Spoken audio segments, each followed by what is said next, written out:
Welcome to San Francisco, and welcome to Sunday Night Baseball presented by Taco Bell.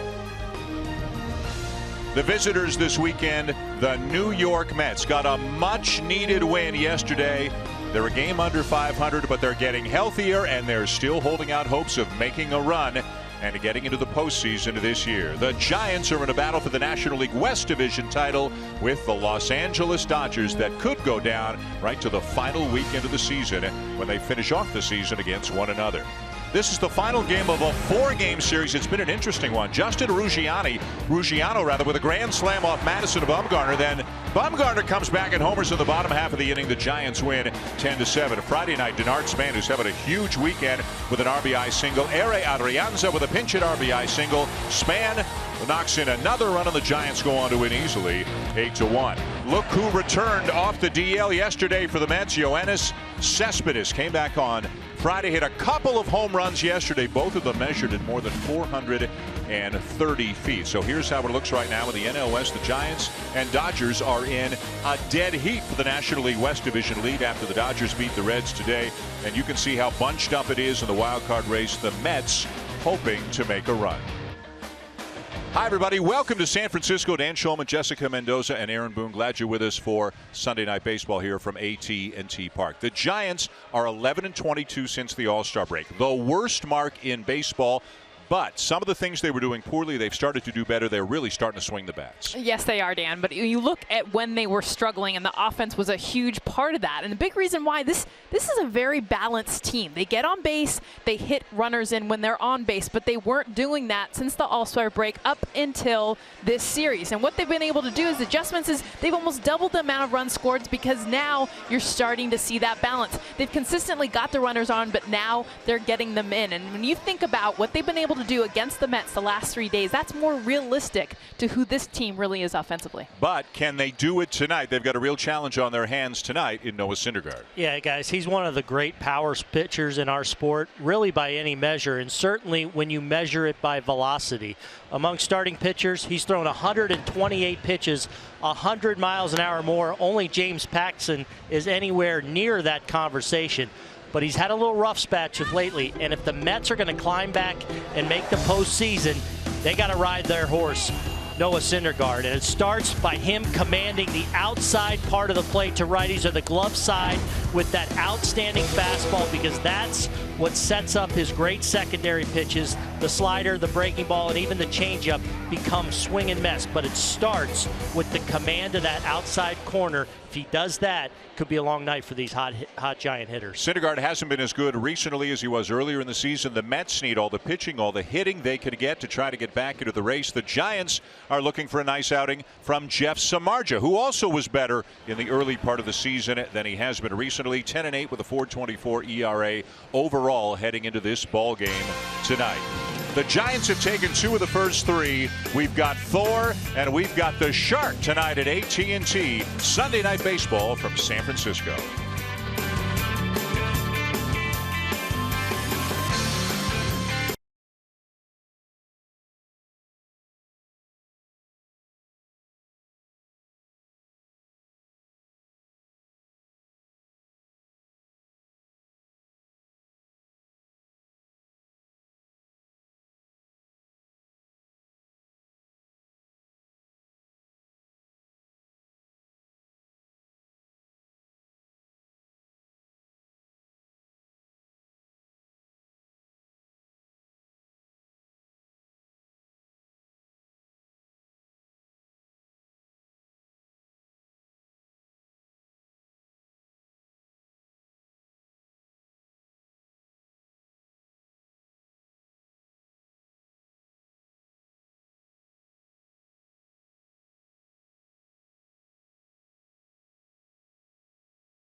on ESPN is presented by Taco Bell's new Cheesy Core Burritos, and in part by CenturyLink, your link to what's next, and Falcon Tires, the official tire of Major League Baseball.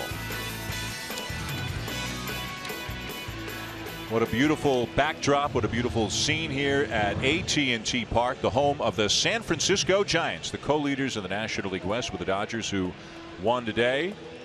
It's a cool, somewhat breezy evening as Jeff Samardzija takes the mound for the Giants tonight, one of their big free agent acquisitions of the offseason, along with Johnny Cueto. And Samardzija, who's been an all-star before a couple of years ago, has had some success. As we mentioned, very good at the beginning of the season and not as much lately.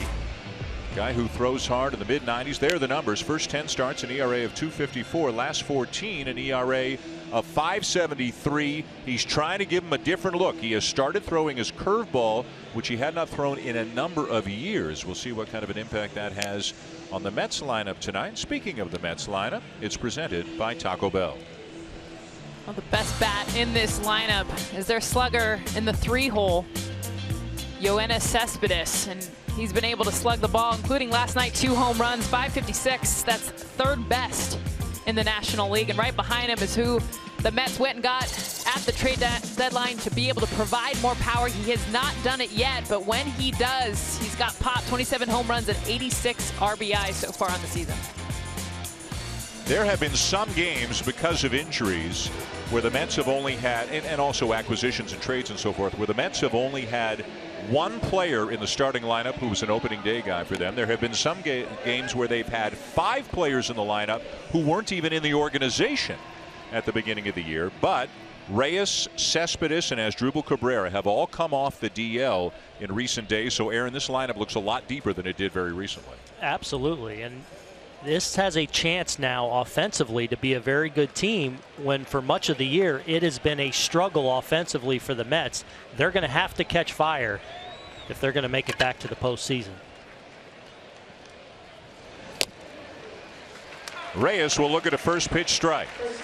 Hitting .277 on the season. Of course, missed the first 2 months of the year as he was suspended for violating Major League Baseball's domestic violence policy, eventually let go by the Rockies, picked up by the Mets, his original team, and Terry Collins spoke with great enthusiasm before the game about how he can give them a different look, how he can get on, he can still steal a base, and he is hitting very well. Hot lately on a 7-game hitting streak right now, hitting .400 in that time. Crawford with a great stop, and he got him at first base. What a play by last year's Gold Glover. Well, this is about as good as you can do it. This is another well-hit ball off the bat of Jose Reyes. And right away, Brandon Crawford knows he has a burner going down the line from the left side. So he's got to get to his feet in a hurry. And this is one of the things that makes him great. He's able to get into a really strong throwing position right now, knowing he's got to be quick, and he gets a lot of that on that throw in a hurry and clearly beats Reyes by about half a step. What a play. So one down as Curtis Granderson steps in. Granderson hitting just .224 on the season. It has been a struggle. He has hit for power. He's got 20 home runs, but you can see just 34 RBIs. Now, some of that is he's hit leadoff much of the year, but some of that is Granderson just having a terrible time with runners in scoring position. Not driving in key runs at key moments as he sends a fly ball to left field. And with Cespedes off the DL, and he's coming up now, and with Bruce acquired by the Mets, Granderson figures to be the center fielder now. Obviously, they are thrilled to get Cespedes back. Hit a couple of home runs yesterday in his second game back off the DL. One off Matt Moore, one off Jake Peavy. And they were both no doubters. 435 feet plus. I mean, and you think about it, if you can get Cespedes hot and Bruce hot, when they're right, they're impact offensive players, and a right-left combination. Now all of a sudden the supporting cast throughout the lineup looks much stronger, and it can become a dynamic offense if they can get it rolling. Of course, Cespedes gave the Mets such a boost when he was acquired from Detroit in the deal last year.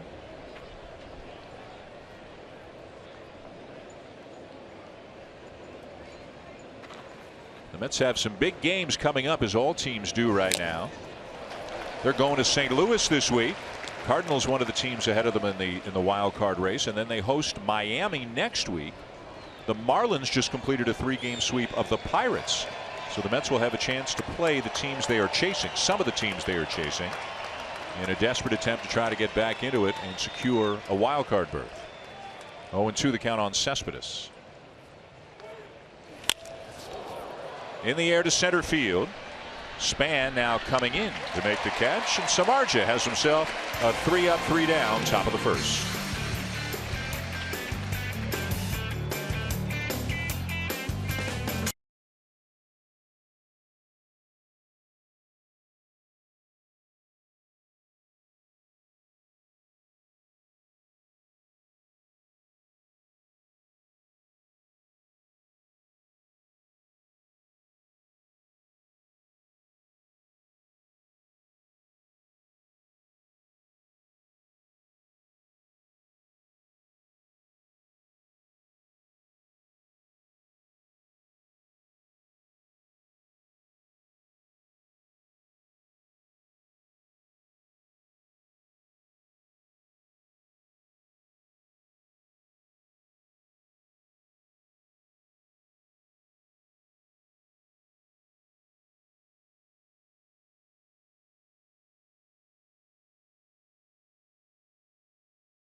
Noah Syndergaard burst onto the scene last year for the New York Mets. Had a great rookie season. Throws as hard as any starting pitcher in baseball. Got up to a great start this year. Has come back from that level a little bit, but still 10-7, a 2.76 ERA, 171 strikeouts in just 140 innings. So although he may not have been quite at his best over the last couple of months, he still obviously can have a huge night on any given night when he is out there on the mound. Let's take a look now at the Giants lineup that he will be facing, presented by Taco Bell. Well, we saw Brandon Crawford, the outstanding defensive shortstop, but also doing damage in the middle of this lineup. 158 RBIs over the last 2 seasons. That leads all National League shortstops. And then Hunter Pence, really slow coming back from that injury, but of late in this series starting to swing the bat much more Hunter Pence-like. 6 for 12. If he gets going, this offense becomes very good for the San Francisco Giants. Giants at the moment in a dead heat with the Dodgers. 68 wins, 55 losses. Pending the outcome, of course, of this game tonight, either the Giants will be a half game up or a half game back, and the Giants start a series in Los Angeles on Tuesday night. Here's Denard Span, and he is hot. One of a number of Giants hitters swinging the bat very well in this series.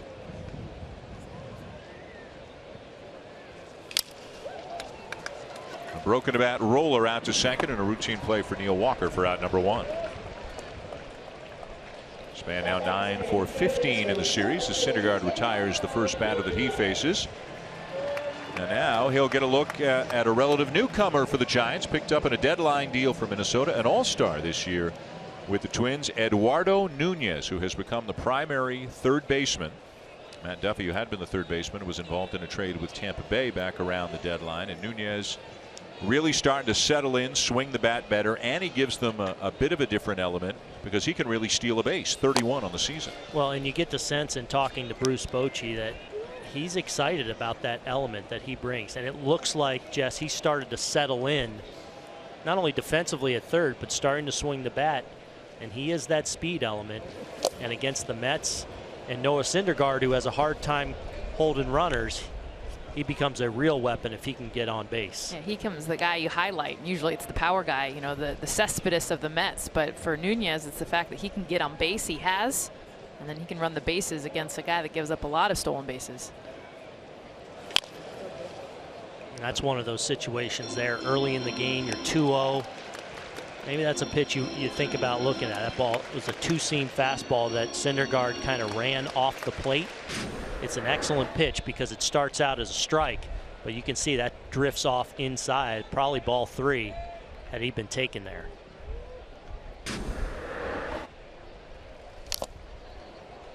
.99 on that pitch, and it's 2-2 now on Nunez. You look at some of Syndergaard's numbers. He gets obviously a ton of swings and misses. Opponents have a chase percentage, which means going after a ball that's out of the zone, of 37.5%, second highest percentage of the majors. Third highest percentage of strikes thrown this year, better than 67%.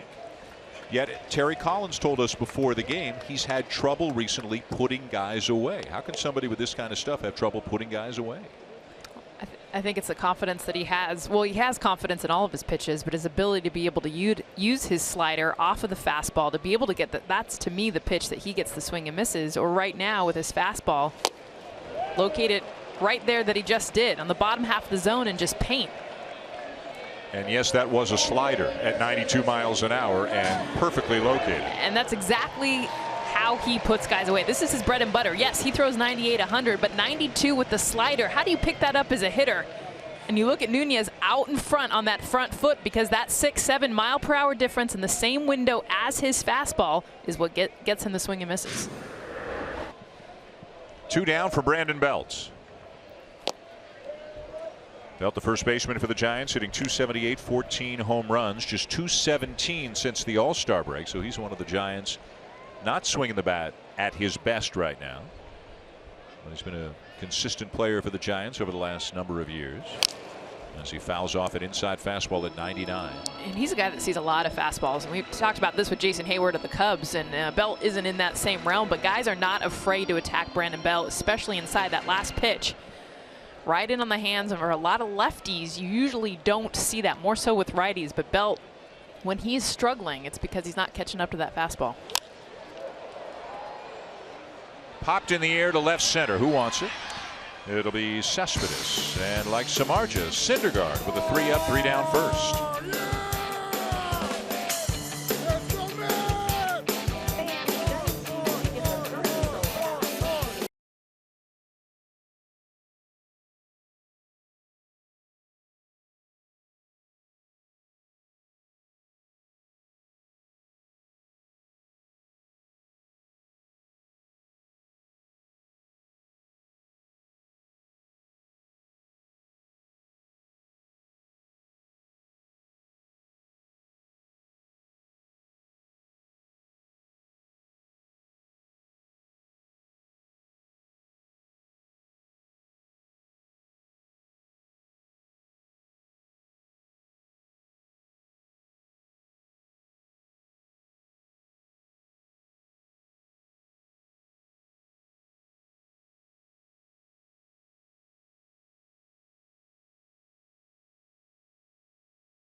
Francisco, Sunday Night Baseball on ESPN. Dan Schulman, Jessica Mendoza, Aaron Boone. Buster Olney will be back with us next week in Boston. Jay Bruce leads off the inning for the Mets.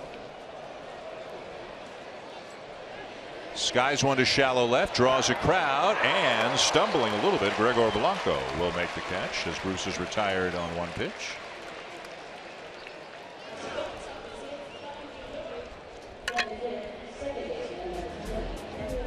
Lindsay Collins, who is the producer of Finding Dory, that's her daughter Sloan making the play ball announcement. And Sloan, we are told, now Jess, help me out here because your kids are of this age. She is the voice of Baby Dory. Right? So Dory is the star. It's Finding Dory, who obviously is the sequel of Finding Nemo. This time Dory gets lost, which, because of her memory, isn't surprising. Very cute movie, though. Yeah. It is Pixar Day at the ballpark today.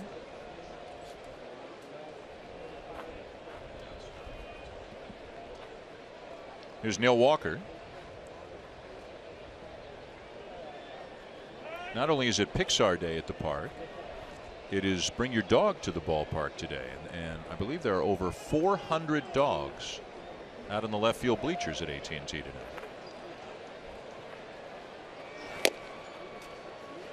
It's going to be some serious cleanup out there. Yep. Oh, yeah. On cue. Go Giants. I can translate. Go Giants, yeah. Got a Met dog out there. Walker, who's had a hot bat recently, sends a fly ball to left center, but playable for Span. So 5 outs recorded by Samardzija, 4 of them in the air, but he's retired everybody he's faced so far. And you know, one of the things we're seeing so far from Samardzija, and I really noticed in his last outing, especially when he gets ahead, he's trying to challenge the top of the strike zone and even above the strike zone to try and get those chases, to try and get those kind of weak contact in the air. He retired Bruce and now Neil Walker on both pitches at the top of the strike zone with that fastball.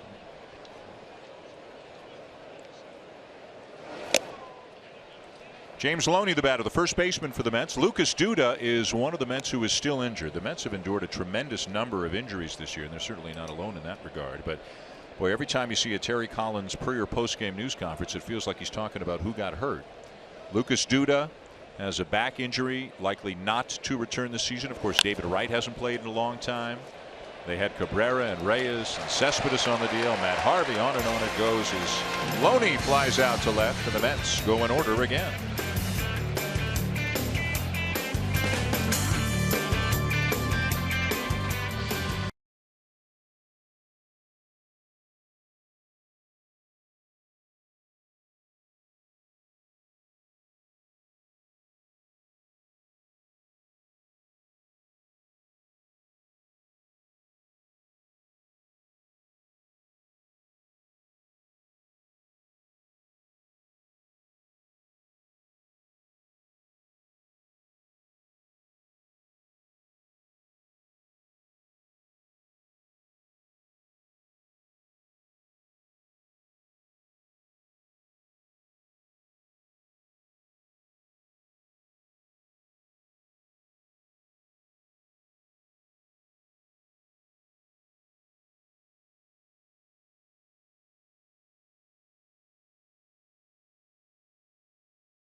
cool here. Mid-60s at game time with the breeze blowing out toward left center field.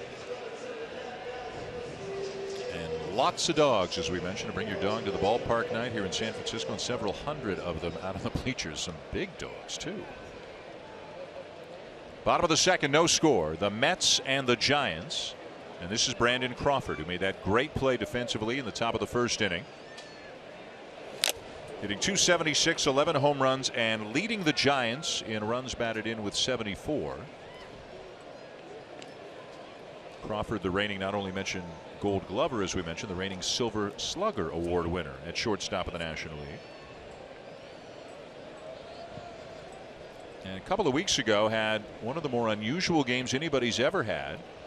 In a 14-inning game against Miami, he had 7 hits. He went 7 for 8, becoming just the 6th player in baseball history to record 7 hits in a game. And you can see the last guy who did it, Rennie Stennett of the Pirates. And Brandon Crawford has heard a lot about Rennie Stennett in the last couple of weeks, he said. He said the difference between me and Stennett is the next day, and I didn't know this, he told me Stennett got a hit in his first 3 at-bats the next day, and Stennett went 7 for 7. You know, Crawford just went 7 for 8, right? So, how about that 8th at-bat? So Stennett had a 10 at-bat streak with hits, but in Crawford's defense, he went 7 for 8, and the last hit drove in the game-winning run in the 14th inning. That's a have yourself a day.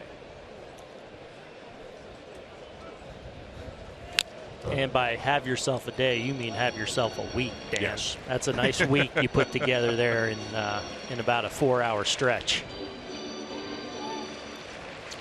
One of the hits was a double. Another one was a triple. The out came in his 3rd at bat. So then he got hits in his last 5 at bats. Rennie Stennett's was in a 9-inning game. But it's all about the number of at bats you get, not how many innings it goes, as Crawford flies out to the track for out number 1. And that'll bring up Hunter Pence back off the DL. A guy who would have been really one of the Iron Men in baseball until the last couple of years, has endured a lot of injuries. He's had some hamstring injuries that put him on the DL a couple of times this year. When he came off the DL, wasn't typical Hunter Pence, but he is starting to heat up. He is 6 for his last 12. He had a home run off Syndergaard earlier this season. And still one of the key parts in the middle of this Giants lineup. He also has an ability to be able to reach all pitches. And when you look at the variance of balls that he has hit for hits this season alone, I mean, just the emphasis on the fact that the balls are everywhere within the strike zone, but look how low and high he can reach pretty much any level of pitch. At least get his barrel on ball. And I think that's why it makes him hard to pitch to, especially, you know, you get in postseason situations where he's been so effective, where scouting reports get so fine and guys can pitch to those scouting reports so well. You know, he's able to handle so many different things with game to game that it makes it hard to really have a real strong book against Hunter Pence, especially when he's going well. Like, it seems like maybe he's starting to.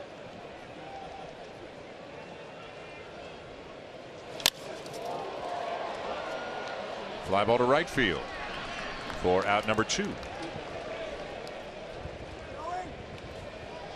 He sensed a little frustration on him right there. He felt like he got a pitch, and he did. He got a pitch in the heart of the plate there and looked like he was all over it. Took a pretty good swing, just perhaps a little quick, a little off the end of that bat.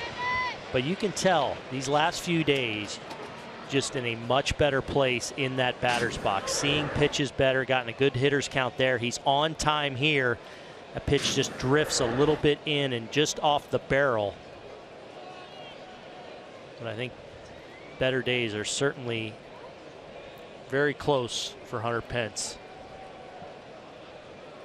Here's Joe Panik, the second baseman, hitting .245. Another guy who spent some time on the DL this year. Panik suffered a concussion earlier this season and missed 23 games with concussion symptoms. Actually played for several days after the injury, after he had been hit by the pitch, but then started feeling some symptoms and missed better than 3 weeks.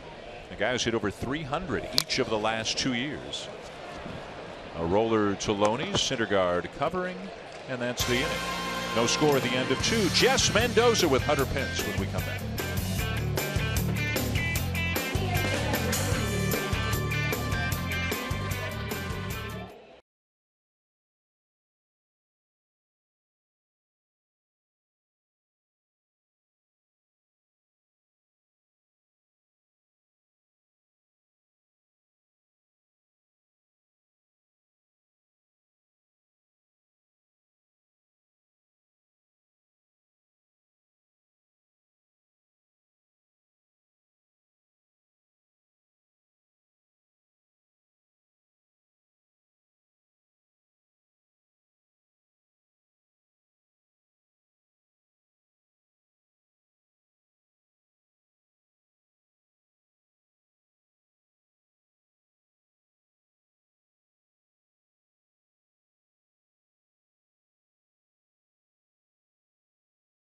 has her own YouTube channel. Let's get Lexi. Hilarious. This last episode, you lose a bet, Smash Brothers. Let's take a look. I beat Hunter at Smash Bros. The unbelievable part was the bet. Loser changes their last name. Yeah. Does he even know how to spell my last name? So I'm going to put you on the spot. It's not an easy last name to spell, but that was part of the show. Can you spell it on the spot right now without looking? I can. You can. I think. I need like pen and paper. You need pen and paper. Do you want me to spell it? Yeah. Cozombolidis. Is it right? Nailed it. Yeah. Nice. I gotta know that because I mean it's my name now. I mean I've had a little bit of time to adjust. You know what? It's funny. Like this video was a lot of fun to create. It was a cool idea, and they had some really cool shots. But like Duffy was like texting, like, why is Hunter changing his last name? Like, you know, We're I think he taking was it asking. seriously. Like so many people are like, man, why you're really changing your last name? Like so, I give her credit. She did a really good job of making people believe in her comedy. You even practiced your new autograph, all of it. It was hilarious. Well, one of the things I'm surprised she hasn't done a video off of is also right after you came back from the disabled list, you fouled a ball off your face. You could even see the actual stitches that were underneath your eye. You go through a lot throughout a season, but this one in particular was pretty brutal. Yeah, that was not fun. You know. Yeah, you know, she kind of laughed at me. She's like, "You did it to yourself." You know, it was I hit the ball into the ground and it hit me in the face. No so sympathy. yeah, there's no sympathy there. She was really kind though, and tried to help me clear my mind because yeah, it was not fun. I feel way better now. I'm so happy that's over with, and hope never to do that again. Definitely. Well, and you play right field, obviously, probably one of the hardest parks out here at AT&T, and some of the catches that you've had to make. In particular, there was one foul ball, and you think about the mound that you have to deal with that's right off of foul territory, and the athletic moves that you've had to make. So we have a clip of you just recently, and this looks like a very awkward catch. It's also incredibly athletic. Tell me about this one in particular. What an athlete. It's hard. So our park, if you haven't noticed, there's a lot of wind and a lot of visiting players. You know, even us, like it gets tricky every fly ball. So when I knew that was hit, like sometimes the ball comes back a lot, sometimes it doesn't. So my goal was to like get over there as fast as I could and get under it. And I think the grass was just kind of wet. So and I knew that the pitcher's mound was there. So I like ran as fast as I could, and I tried to like slow down before I hit the pitcher's mound. Well, as you can see, if you watch that in slow motion, I kind of slid on the grass a little bit. Yeah. And then I hit the pitcher's mound while sliding. So it was like, I knew I was going down. I was like, mayday. I mean, how many guys can do all of that as they're sliding and catch the ball? Well, like once you're going down, I was like, there's no stopping this. So I'm going down. So I just tried to like concentrate as hard as I could on the ball. And if you like, it was so, I have no idea how I caught that ball. Something was looking out for me because it was like the perception that, from my perception, trying to catch that ball, it was like, I tried to concentrate, but like it was just wild. And fortunately, somehow, I guess I caught it.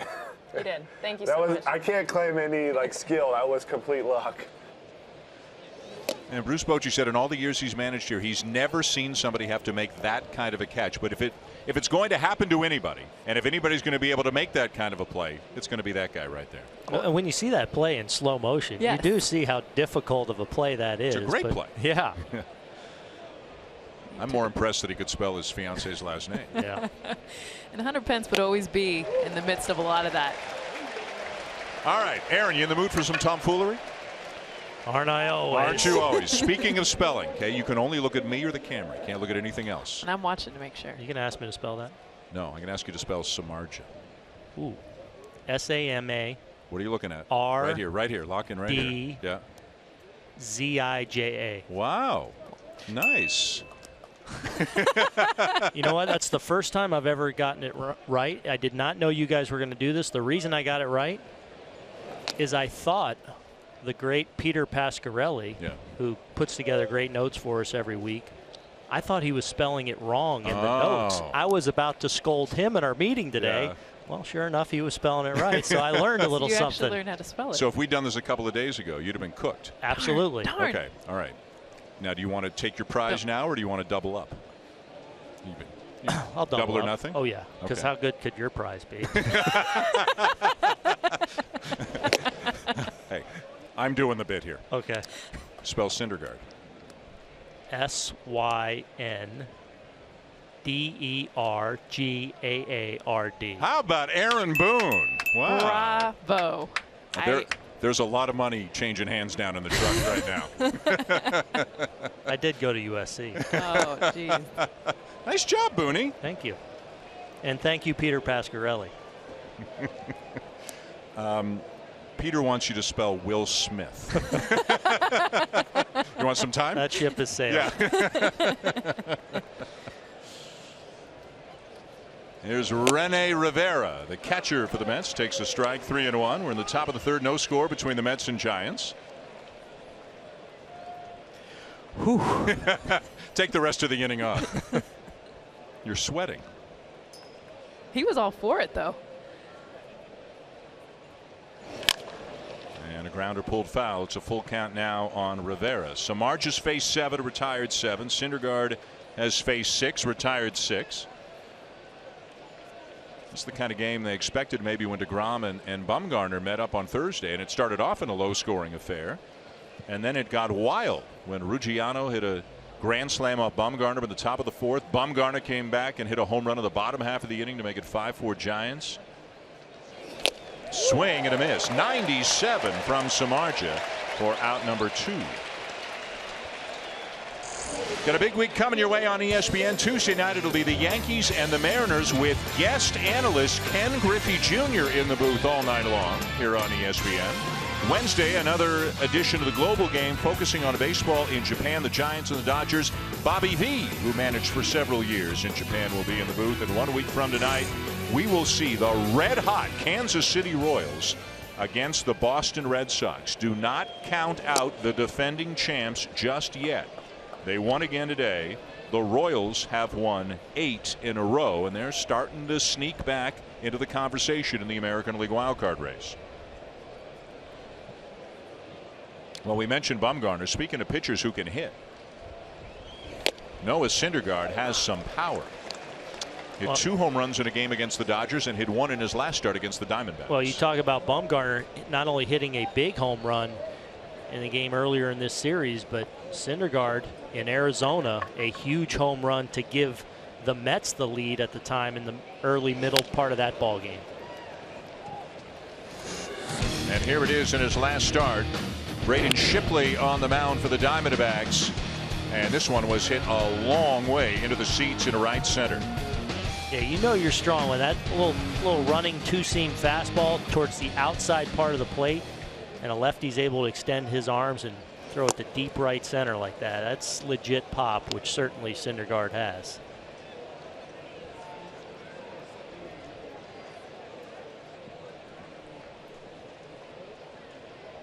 Two and 2 on the Mets pitcher.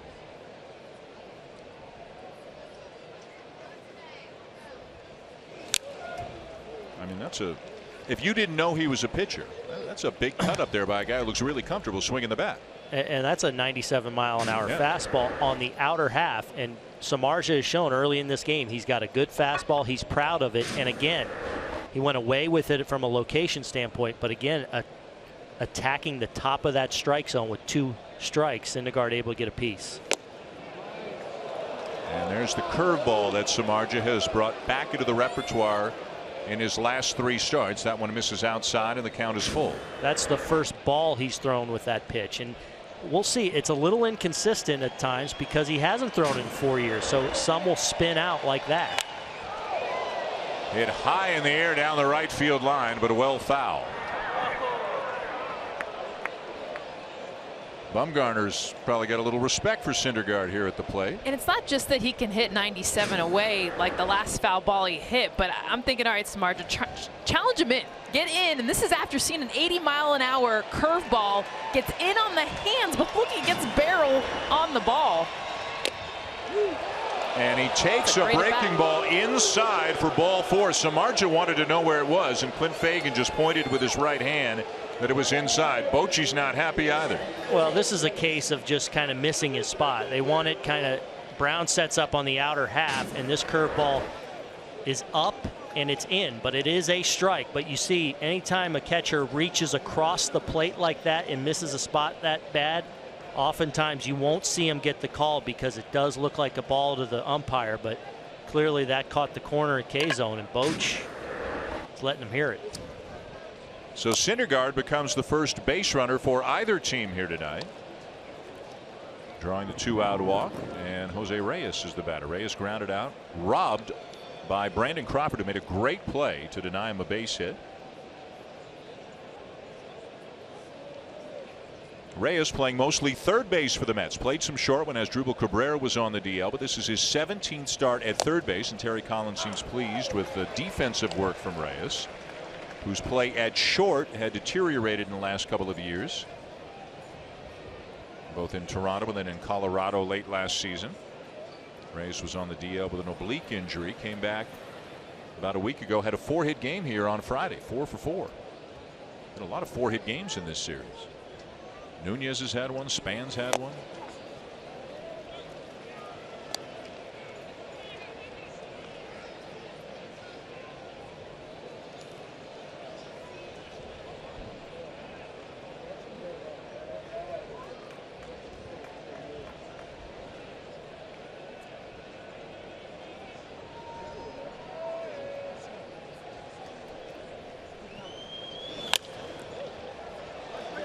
In the air down the left field line. That bullpen mound is in play again, this time down the left field line.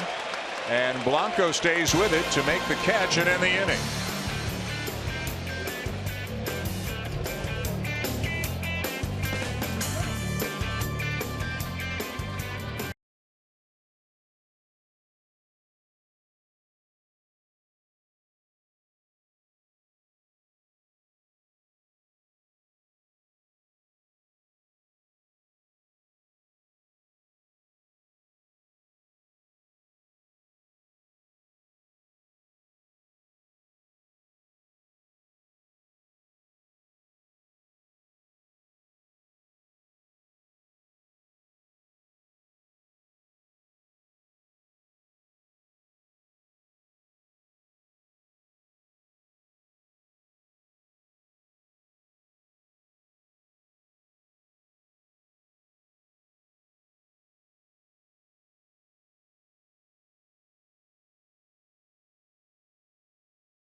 Baseball on ESPN, presented by Taco Bell. AT&T Park in San Francisco. 41,000, another sellout. They've sold out now 471 consecutive games, they say in the Giants notes. Second longest streak of all time. Got a lot of kayaks at McCovey Cove. No score, bottom of the third.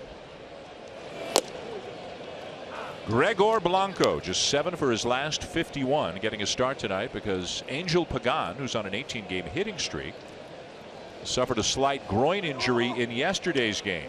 Available in a pinch perhaps tonight. The Giants off tomorrow. Bruce Bochy hoping that Pagan will be back and ready to go Tuesday night at Dodger Stadium.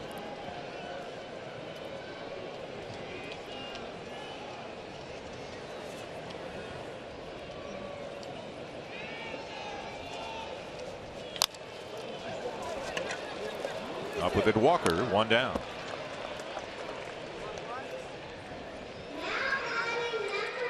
Play Ball is MLB's initiative to inspire all forms of baseball and softball participation, making play opportunities available and fun for everyone. To learn more, go to playball.org.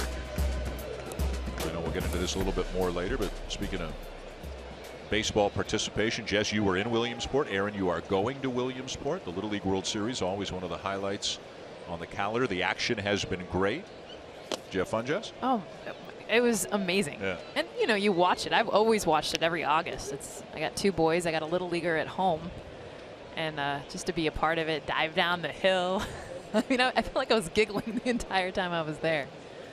There's Trevor Brown getting a start behind the plate. Buster Posey gets a night off for the Giants tonight. Rain in Williamsport today, so that has pushed back some games. So it's a busy schedule tomorrow.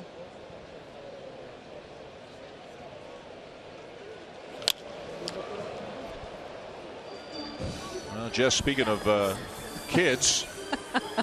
Just getting a chance to act like one, doing one of the things, one of the fun things that everybody does in Williamsport. Well, and Tim Kirchner was there coaching me, and the one thing he told me not to do, he's like, don't go head first.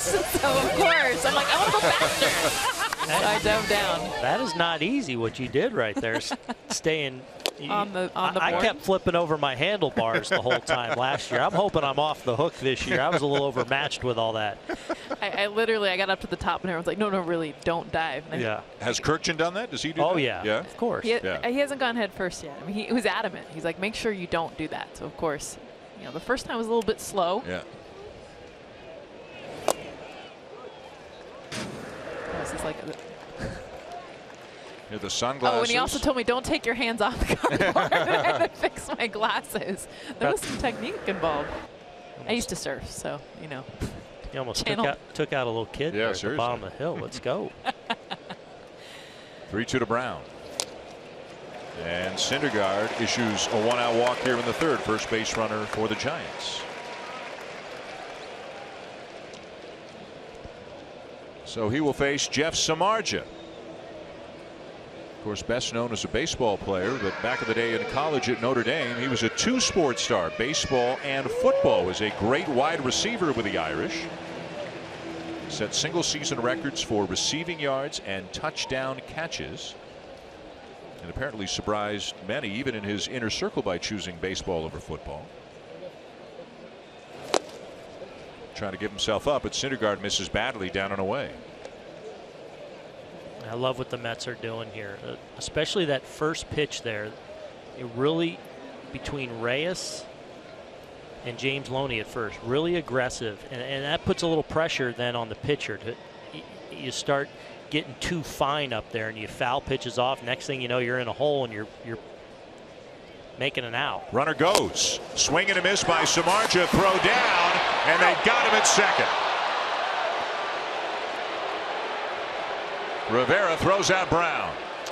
Well, and I think Bruce Bochy read the same thing. Obviously, you've got a matchup where Syndergaard really struggles holding runners, but you don't have a base stealer by any means in Brown, but he saw how aggressive the Mets corner infielders were charging, so he knew it was going to be hard to put down a good bunt.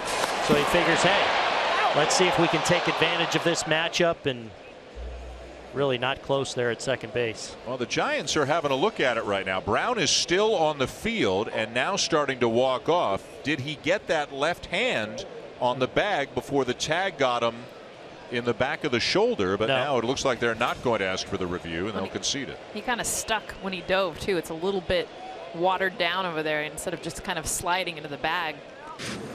The stick is what kept him from getting his hand in there. So now Samardzija will be swinging away. 1-2 the count. Samardzija 7 for 50 this year, a 140 average.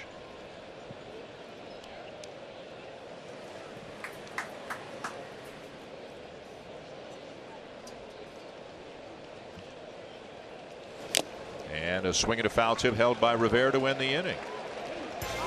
End of 3, no score. We will hear from Mets manager Terry Collins on the other side of this break.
Giant slugger.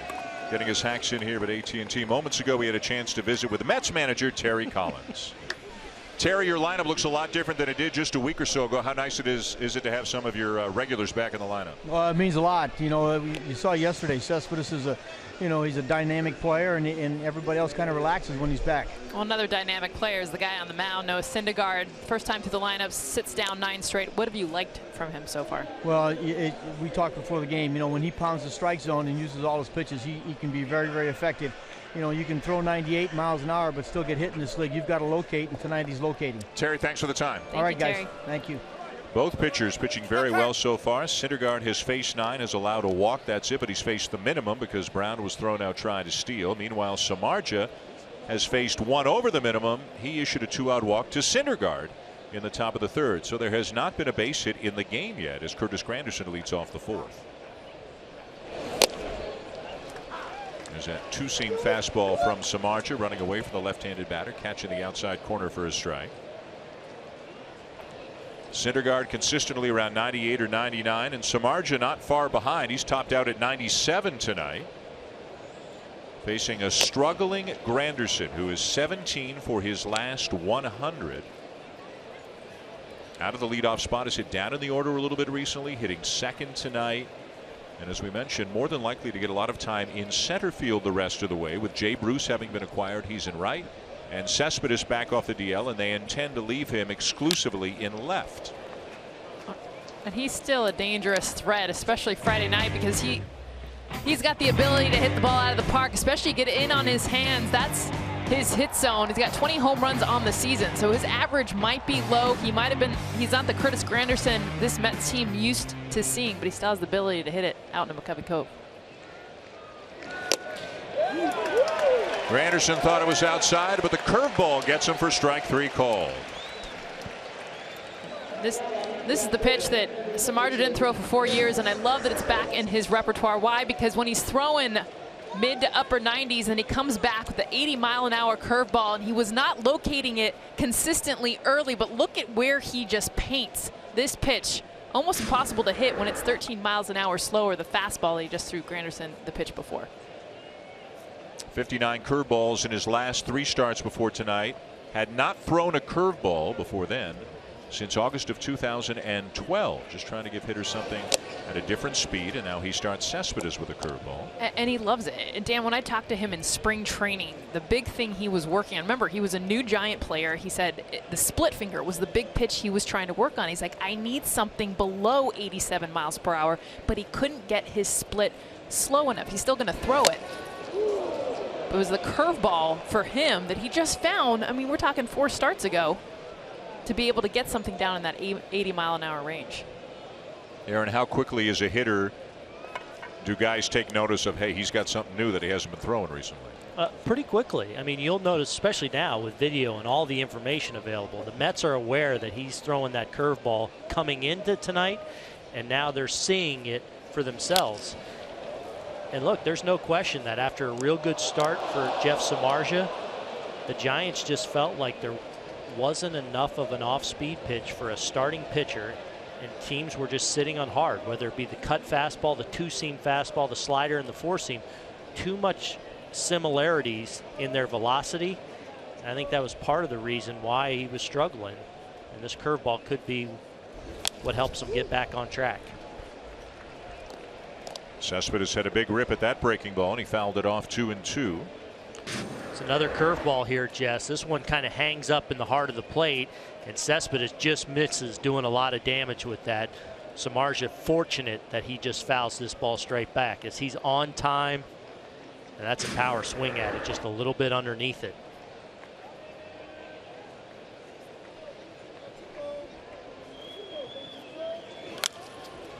You know, another thing we're noticing with Samardzija as he attacks the top of that strike zone again, which a lot of teams will do against Cespedes. They'll attack him up in the zone.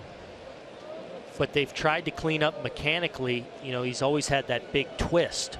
Well, it's much more abbreviated now, and they feel like, the Giants that is, Dave Righetti and Bruce Bochy, feel like by not twisting as much in his windup, it's going to lend itself to a little better command, especially with the fastball. Swing and a miss and a ball down and away. Back-to-back strikeouts here in the fourth.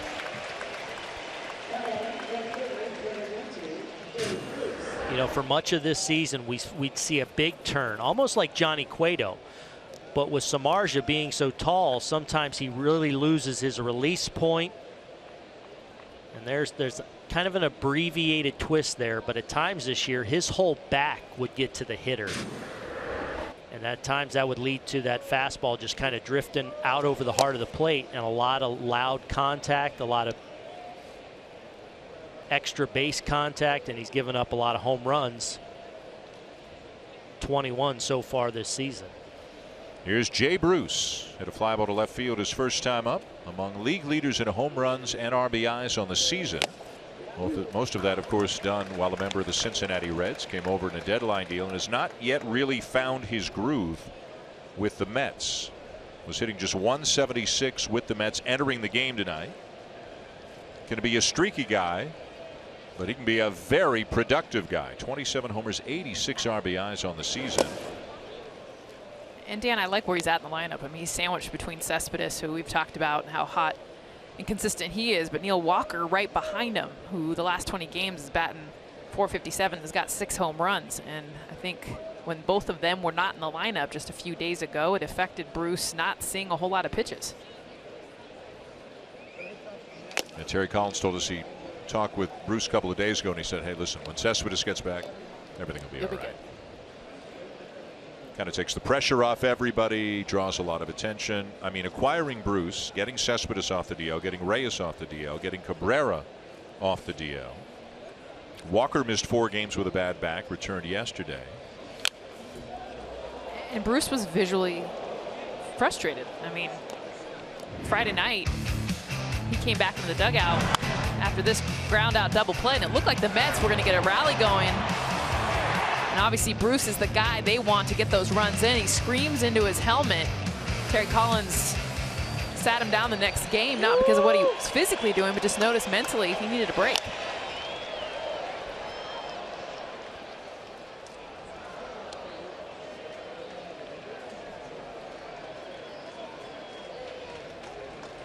A guy who tore apart the Giants pitching staff in a series here with the Reds at the end of July. Hit 4 home runs in 3 games in this ballpark last month.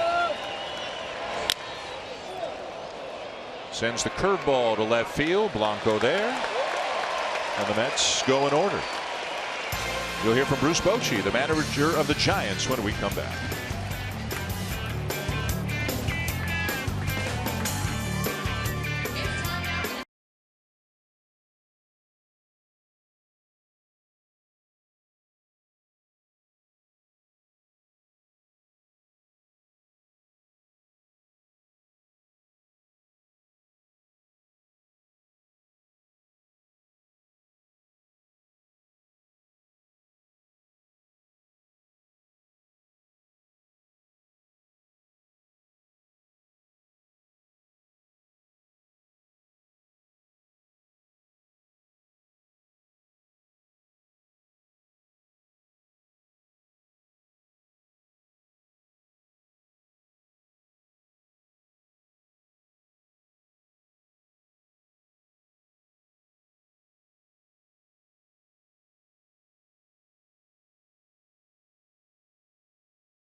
Here in San Francisco. Moments ago we had a chance to visit with Giants manager Bruce Bochy. Boach, well, a real pitcher's duel so far. What have you liked about what you've seen from Samardzija? Well, he's throwing strikes with all his pitches. He's throwing a good curveball to go with the fastball, the cutter, and he's throwing quality strikes. It's a dangerous team we're playing. You got to throw quality strikes. He's doing it right now. Boach, you guys have struggled obviously a little bit in the second half, but it looks like the offense is starting to get a roll. What have you liked this past week? Just the bats. The quality ABs. They're getting longer. We're stretching them out a little bit. Guys are making better contact, and and their confidence has grown. You get in a skid like we were, it can get shaken a little bit, but I think the mojo's starting to come back with these guys. Boach, we appreciate it. Thanks for the time. All right, guys. Thanks. Good talking with you. Well, the Giants certainly know about mojo. They had it in 2010, 2012, 2014, and hoping for some more even year mojo and success here in 2016. Right now tied for the National League West Division lead with the Dodgers, and again they start a series in LA on Tuesday night. No score in this game, no hits in this game. Span, Nunez, and Belt coming up in the bottom of the fourth for the Giants. Span with one of the more unusual stances and setups that you will see. And Bruce Bochy talked about the at-bats getting better, and that's certainly been the case with Denard Span. You look at the infield defense. He's actually faced a number of shifts throughout the year because he was rolling over a lot of balls, doing a much better job at using the entire field. And as a result, he's been getting on base a lot of late. And that's a big part, Dan. You mentioned his stance, unusual, and he'll really close off that front toe to the point where it's almost facing the catcher. And that's a reminder more so than anything mechanical to keep that front side closed so he's not rolling over ground balls. Ground ball past the mound out to short, and Cabrera will throw him out one down.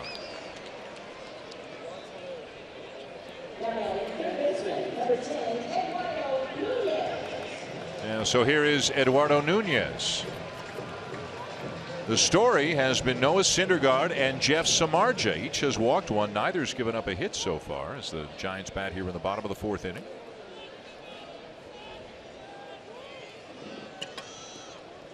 And they've both been so similar on the reliance on the high heat, but they're secondary for the swing and miss, ground out, fly outs. Well, I like what we're seeing with Syndergaard. The fact that he's at 41 pitches right now. And one of the problems for him has been getting deep in games the last couple of months because that pitch count gets driven up, because he is difficult to put the ball in play when he's living on the edges or just off. I feel like he's challenging guys more in the strike zone, especially early in the count. The strikeouts aren't there yet tonight, but he's been very pitch efficient, as Terry Collins said, filling up that zone. He has not gone more than 6 innings in any of his last 7 starts, and the pitch count's a big part of it. Here's some of his recent starts: 5 2/3, 106, 5 2/3, 105, 6 innings, 112, 6 innings, 114, 6 innings, 118 pitches. And again, it bears, and this has been a constant story for Mets and their fans all season long, but a very young pitching staff, a pitching staff that went deep into the playoffs all the way to the World Series last year before losing to Kansas City. Matt Harvey out for the year. Steven Matz, a bone spur in his elbow now, a shoulder issue after he was scratched. Syndergaard with a bone spur in his elbow, and may be feeling the effects of a long season last year a little bit here in the second half of the year.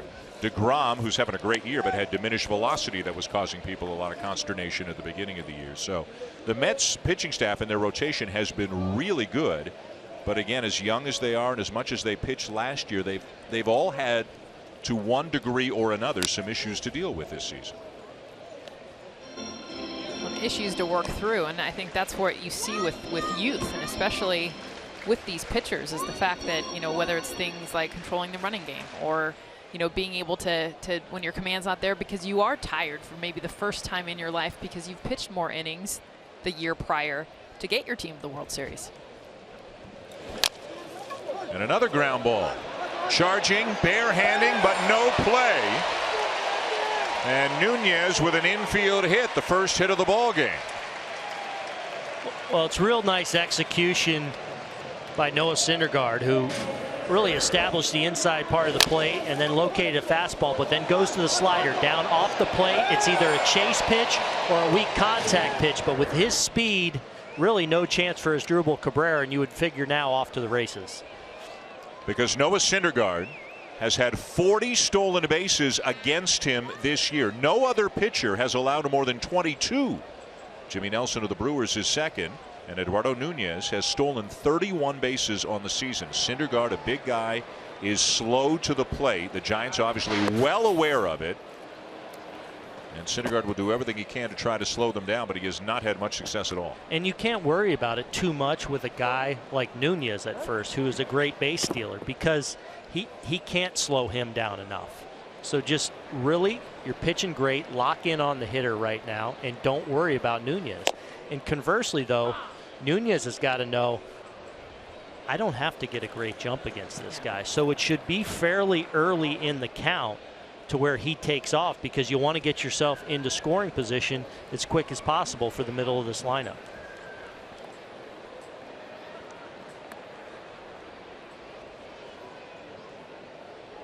There he goes. Swing and a miss by Belt. Throw down is in time. Rivera throws out Nunez. 40 for 44 success rate coming in, and Rivera now with 2 bullets to second base. A good jump by Nunez, but just an outstanding release with a ton on it and right on the bag. And you can see Cabrera applies that tag on the elbow just ahead of the hand getting to the bag. And a swing and a miss to get Belt, and that is the inning. So a big moment for Syndergaard, Rivera, and the Mets.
The best seats at every ballpark for every game. Visit MLB.com/tickets today. Top of the 5th inning, scoreless game.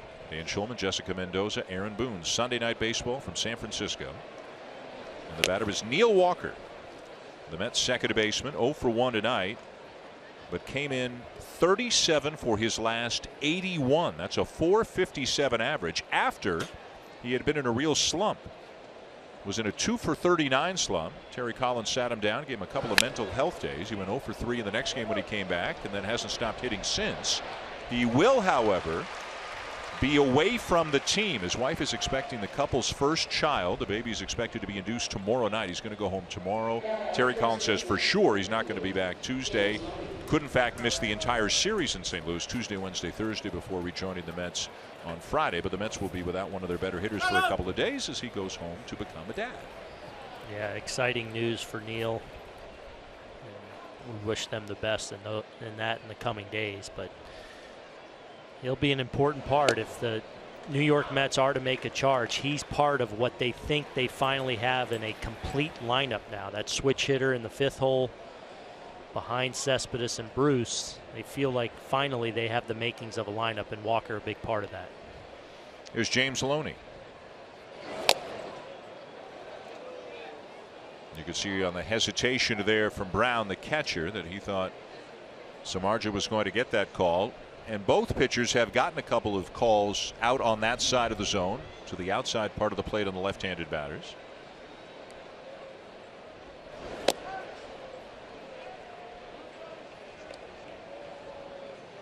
Of the 13 outs that Samardzija has recorded tonight, 8 of them have been in the air. 4 strikeouts, just 1 ground out. And that was Reyes to begin the ball game when he was robbed by Crawford out at short.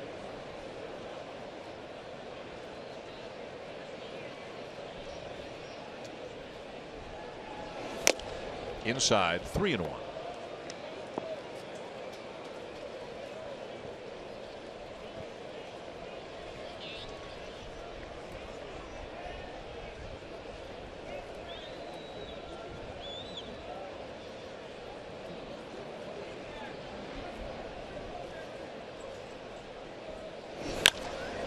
Sent foul. And Tim Tuffle had to go into full dive mode down there at third. Timmy Tuffle acting all calm and cool and collected down there, but buckle up down there. This is Timmy Tuffle, still got the nice reactions. Look out. Ex-New York Met infielder. 86. He finally exhaled right there. Deep breath, like, okay. A little more ready position now. Play for Panic, 2 down. Well, we've talked about Samardzija a lot tonight. Obviously, he's had an outstanding fastball and really attacking the top of the strike zone with that fastball. It's induced a lot of fly balls, but he's also got some strikeouts with it as well.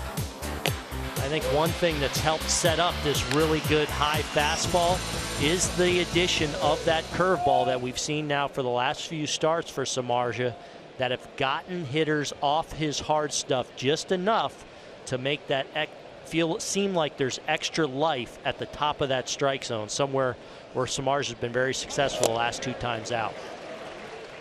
I think between the curveball and the split, those are the 2 pitches that he's really utilized well to counteract exactly what you point out, Booney. Fastballs high up in the zone, chest high, and then down in the zone with the split finger fastball and the curveball. And a couple swings and misses on pitches down and out of the zone by Asdrubal Cabrera. Quickly, it's 0-2, and the crowd now getting into it more, getting louder in support of Samardzija, who has been terrific so far tonight.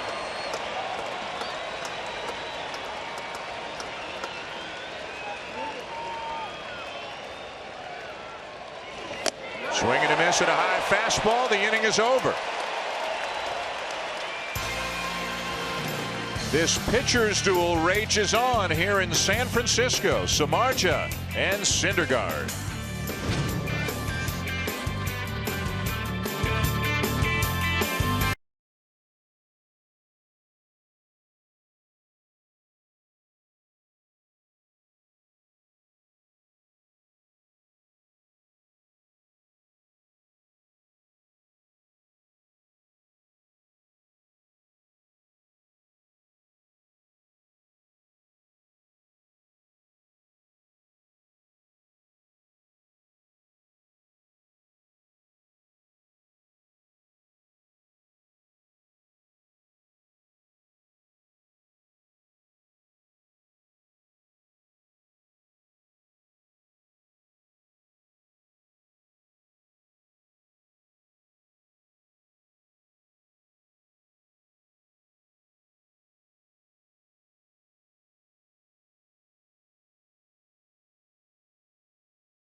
here in San Francisco out of McCovey Cove. Sunday Night Baseball on ESPN. No score between the Mets and Giants going to the bottom of the 5th, and that line score is correct. Just one lone hit in this game, and it was an infield hit for Eduardo Nunez of the Giants in the bottom of the 4th.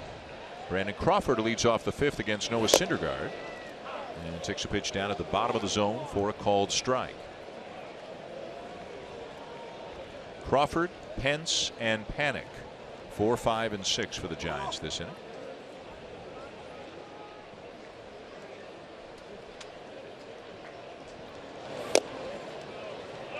On the appeal, he didn't go.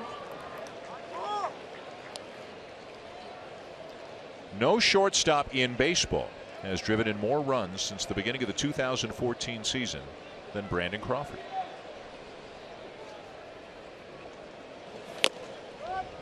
One of the best shortstops in the National League, if not the best. Saw his play back in the first inning.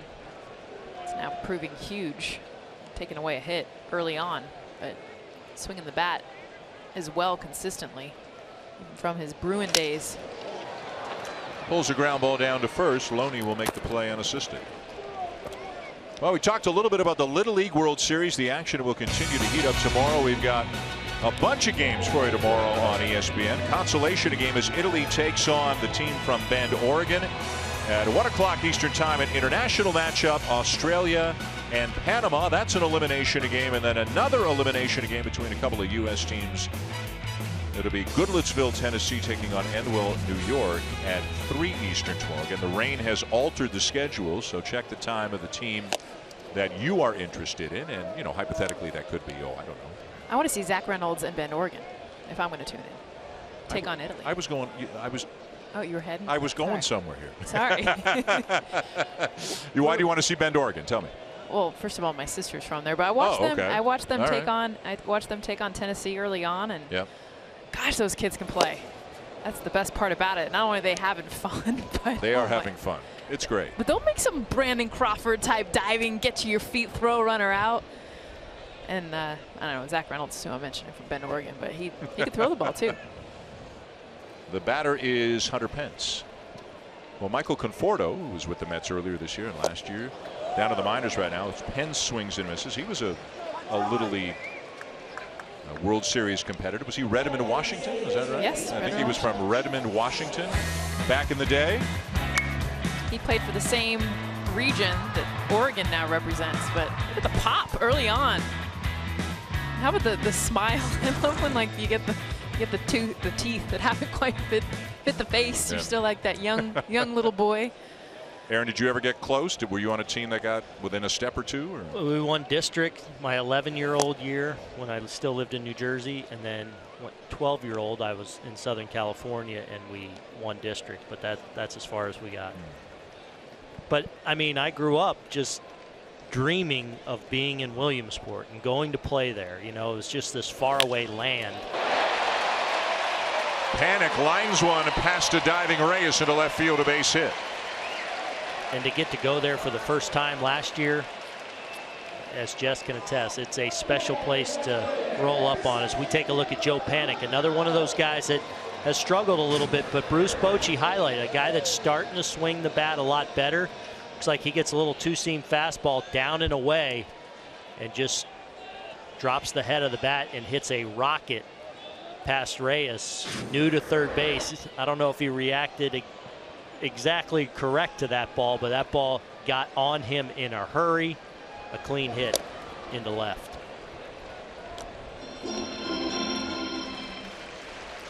Comes down there a little faster at third base. Jose Reyes, obviously a shortstop his entire career. A different look down there at third. Coming in hot. The batter is Gregor Blanco, grounded out his first time up.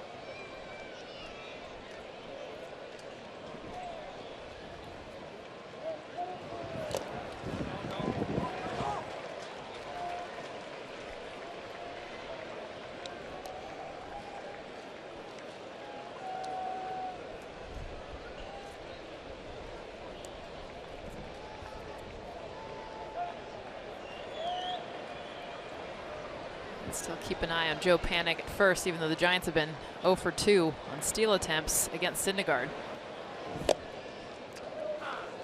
But I don't think you shy away at all from the running game. You had Brown, the backup catcher, who's obviously not a running option. They just felt like they were going to roll the dice with him.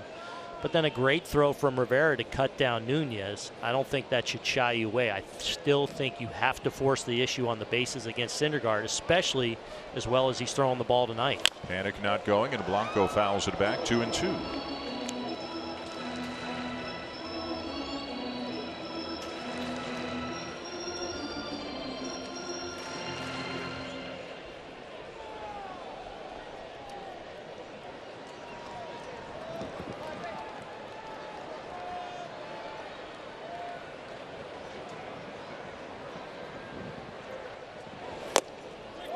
Strike 3 called. What a pitch from Syndergaard as he gets Blanco for his 5th strikeout of the night. Still scoreless here at AT&T Park.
And Shulman, Jess Mendoza, Aaron Boone back with you in San Francisco. Time now for this week's installment of Aaron's Boondoggle, where he imitates Barry Lamar Bonds. And he put a lot of work into this one. He looked at a lot of video on this one.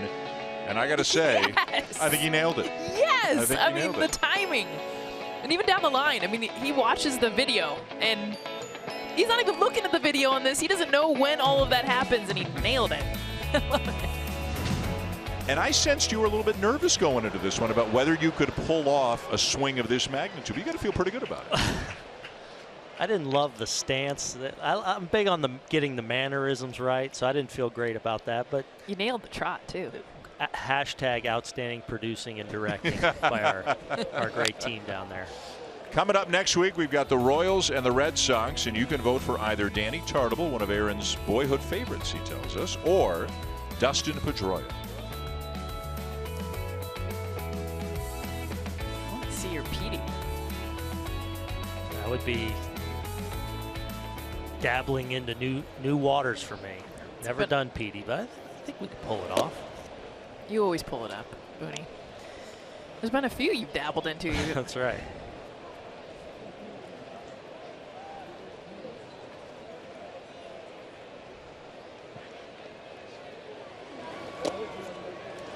One more note on the Little League World Series. The 2 games we gave you at 1 o'clock and 3 o'clock, the Australia-Panama game and the Tennessee-New York game, Southeast against Mid-Atlantic. Those are not elimination games. It said on the graphic double elimination because it's a double elimination tournament, but those are not elimination games.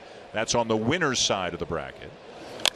The first game is a consolation game, Italy against Bend, Oregon. The other 2 games we talked about at 1 o'clock and 3 o'clock are on the winner's side of the bracket. Those teams have not lost a game yet, so it's not an elimination game for those teams. Phew. Whew. Well, I don't, and who did you want to talk to what if the about? poor kids in Tennessee are sitting at home watching on their TV and I just said it's an elimination game and it's not, and they, coach. So Rene Rivera leading off the 6th. 1 ball, 2 strikes.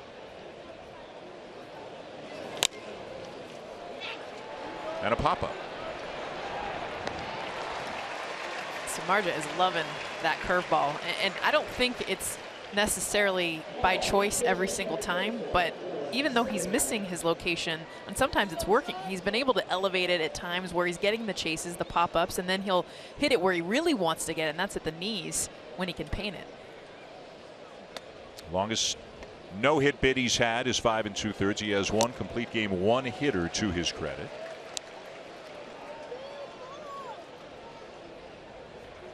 I just love what we're seeing again with the mechanical adjustment, not the exaggerated twist in his windup, and it just seems like from a command standpoint he's so much better. He's always been a guy that pounds the strike zone, but I feel like at times they're not great strikes, and I feel like by taking out that big twist he's much more under control and putting the pitches where he wants. The stuff certainly still there. 74 pitches, 48 of them for strikes. The closest the Mets came to a hit was Jose Reyes leading off the game when he was denied by Brandon Crawford, who made a diving stop to his right, bounced back to his feet in a heartbeat, and threw out Reyes by a half step. Syndergaard lays off, down and away, and the count is 2-2. He's had a hard time putting away Syndergaard now, and both at bats. Showed him the split here. I think you challenge him with your best fastball again at the top of the strike zone. Strike 3 called. Syndergaard thought it was outside, but Samardzija's got strikeout number 6. So here comes Reyes, and here comes the play we were just talking about, the closest that any Met has come to a base hit tonight, but Reyes was robbed by Crawford. And again, it's the greatness of Crawford. Look how quick he gets to his feet and gets rid of the ball, but not only that, in a strong throwing position, so he's able to get a ton on the throw. A great play by one of the game's great defenders.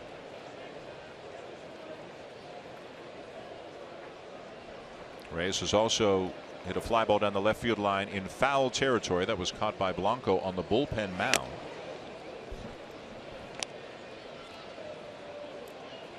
Compared to the Hunter Pence play that we saw a little bit earlier during Jess's interview, the one Blanco had was routine. But you saw Blanco look down. He actually took his eyes off the ball for a second to make sure he knew where he was at and aware. That's that home field advantage.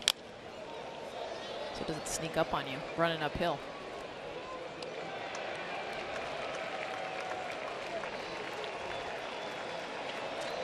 Lots of zeros.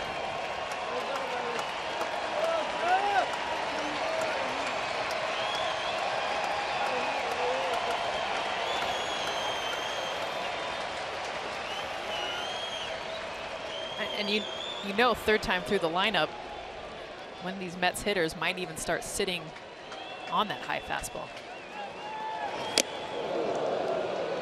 Up and into Reyes, 2-2. And this is a case where I think he overthrows it just a little bit. He's been so good when he's gotten ahead at challenging the top of the zone, but locating it. And this, not a pitch you're going to swing at because it makes him move his feet, one, but it's too high as well. And a ground ball weakly hit to second. Panic flips it out of the glove in time to get Reyes and end the inning.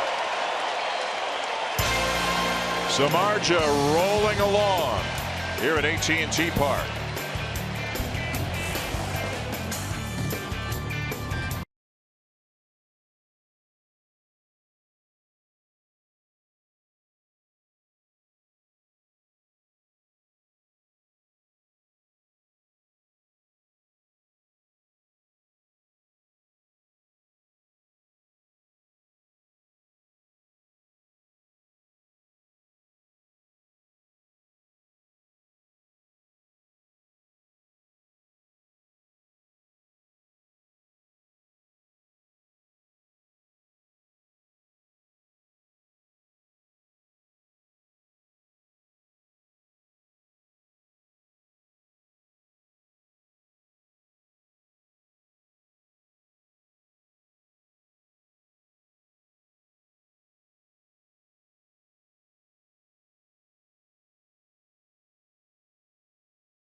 Baseball on ESPN, presented by Taco Bell. No score, bottom of the 6th inning. Noah Syndergaard to face Trevor Brown, Jeff Samardzija, and then Denard Span. 2 hits for the Giants so far, none for the Mets. And a curveball on the first pitch, in for a strike. So you're geared up for the 98-mile-an-hour fastball or maybe the 92-mile-an-hour slider. You get the 82-mile-an-hour curveball. There's the slider at 90.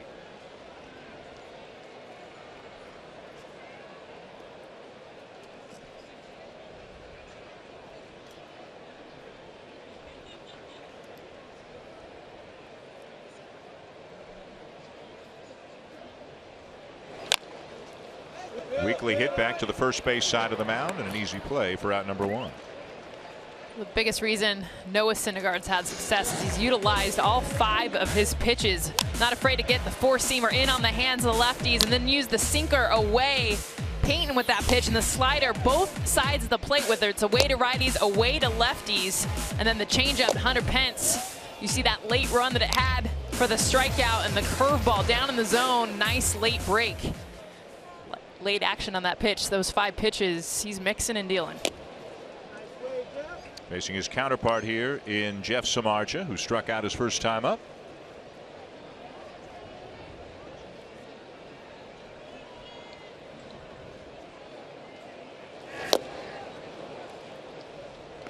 "91-mile-an-hour slider on the outside corner at the knees."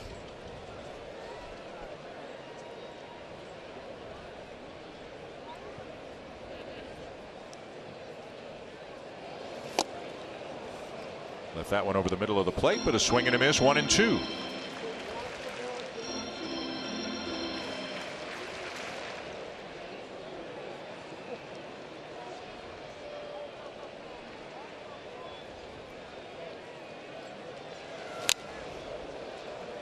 Well, as much as we've enjoyed seeing Samardzija and Syndergaard go through each of the other's lineup, it's actually been nice to see them against each other. And Samardzija facing Syndergaard, that's been some of the toughest at bats that he's given him. And right now, Noah throwing against Samardzija, he's not just throwing fastballs. I mean, he's been mixing all his pitches.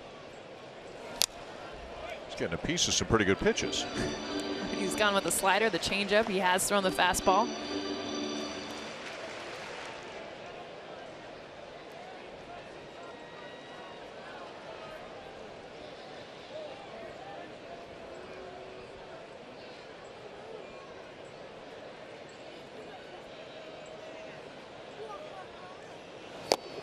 And a fastball there for strike 3 called, 2 down.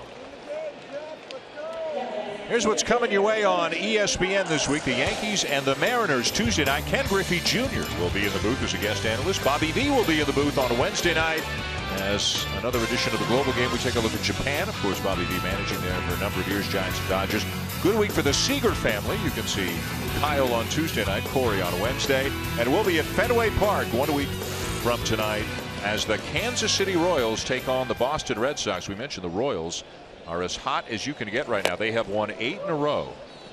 And don't look now, but they are within 3.5 games of a playoff spot right now. Baltimore lost again today to Houston in a game that was delayed a long time by rain. So the Orioles have a number of teams nipping at their heels. The Mariners are 1 back. The Tigers 2.5. The Royals and Astros 3.5. And the Yankees 4. 5 teams within 4 games of the second wild card spot in the American League. The Mariners are sneaky because there's not a lot of people paying attention to them in that lineup. We got a chance to see them about a month ago. And they have a pretty friendly schedule the rest of the way. They've been feasting on that in the month of August. Span over the mound. Walker in time. And the inning is over. It's all been about the pitching tonight. Noah Syndergaard, Jeff Samardzija, both dealing here in San Francisco.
The MLB.com at-bat app. Stay up to the moment at any moment with game day, live game video highlights, StatCast, news, and more.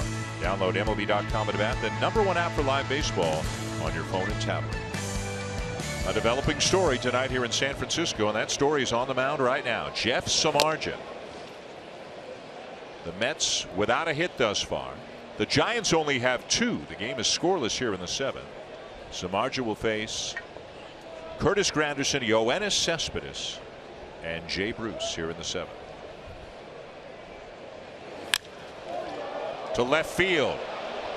And beyond the reach of Blanco to the fence, and there's the first hit of the night for the Mets, and it's a double for Granderson.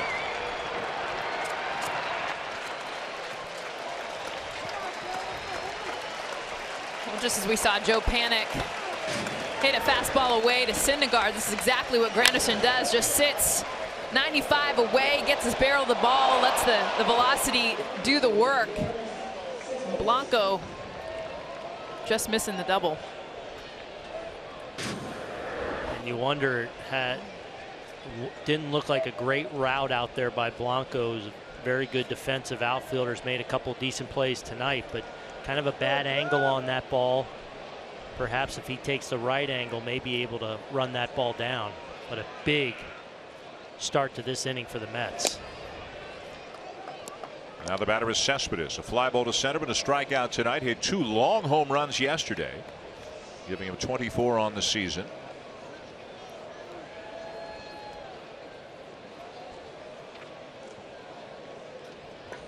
Mets winning 9-5 yesterday after the Giants took the first 2 games of the series. And this ball crushed to deep left field. Gone. Another home run for Cespedes, and the Mets have the lead.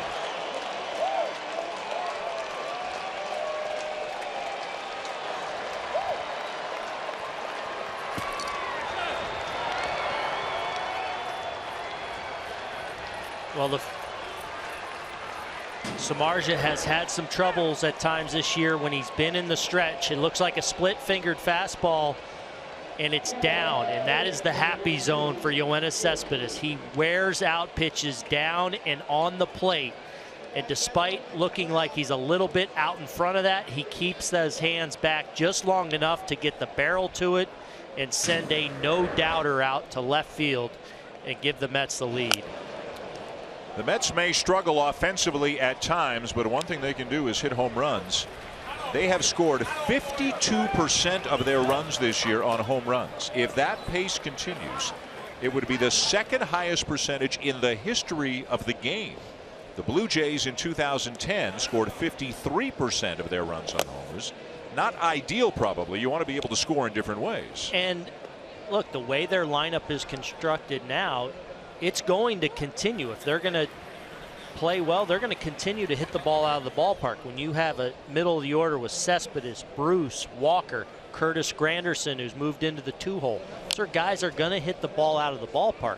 What you hope changes now, as you're a little more healthy and a little more stacked throughout the lineup, is that 205 batting average that they enter play with runners in scoring position has to improve if they're going to make a strong run. That is dead last in baseball, and it has been a season-long problem for the Mets. Driving in runs with the men in scoring position. Jay Bruce, the batter, the count 1-2. Fights off a high fastball.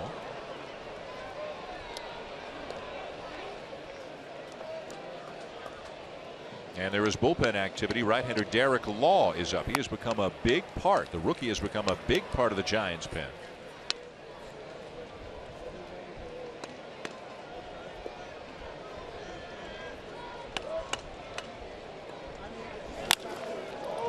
Bruce to center field. Span tracking it back, has room.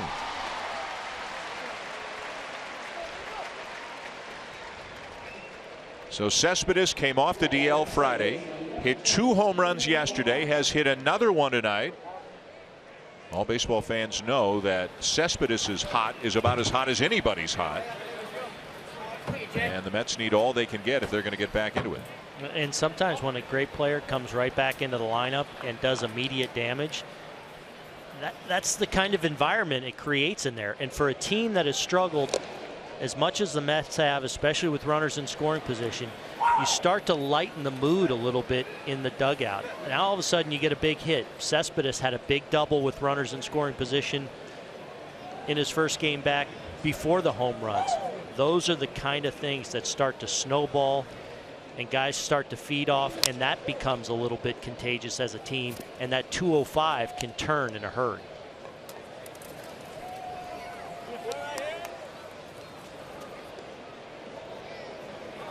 He's got the dugout fired up. A win tonight would get the Mets back to the 500 mark. They enter play this evening 5 games out of the second wild card spot, which is currently held by the St. Louis Cardinals, who won again today, beat Philadelphia 9-0. And guess who the Mets are playing starting Tuesday? They head to St. Louis for 3. I tell you who had a good weekend. The Miami Marlins had a good weekend. Christian Yelich had a good. He's having a great season. Hit a home run today. The Marlins beat the Pirates again today. Swept a 3-game series. Swing and a miss. 2 down.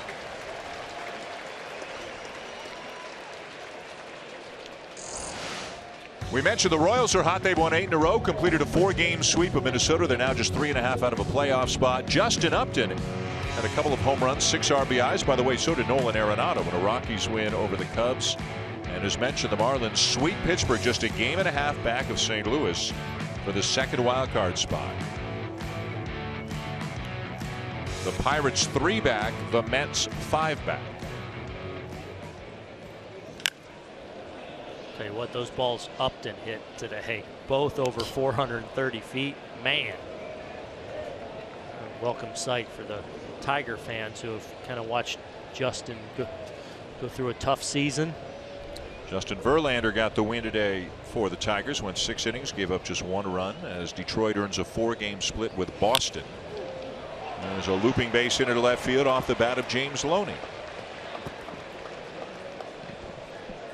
Well, as much credit that we are giving Cespedes as well with the big home run and what he's done being back in this lineup. I mean, Curtis Granderson, he's been big this series as far as just clutch hits, and him getting the double just changed the tone because it was a no-hitter headed in this inning, and you could kind of just feel that pressure.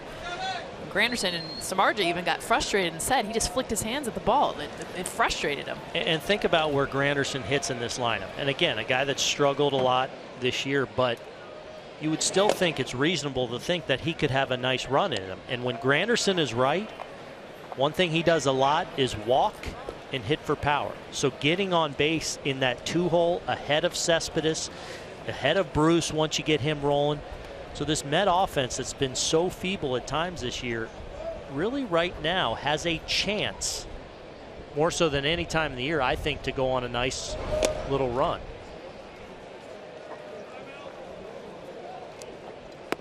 They do know, though, they're going to be without Duda, without Wright, 2 guys who have missed most of the season, and they do have some concern about Steven Matz, a pitcher who 2 starts ago took a no-hitter into the 8th inning. Well, really his last start, because he was scratched from the one that he was going to make earlier this week, and he's going to go back to New York tomorrow and have the shoulder looked at. Now we know he's pitching with a bone spur in his elbow, but now there's some soreness or discomfort in the shoulder. He was scratched Friday, and obviously this is a guy they need to have in the rotation. He's coming off a couple of great outings too, but it's the curveball he's feeling in that shoulder as Panic throws out Cabrera to end this inning. But it was Yoenis Cespedes jumping on a split fingered at the bottom of the zone and giving the Mets a 2-run lead.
give me the green light, 'cause I'm ready to go.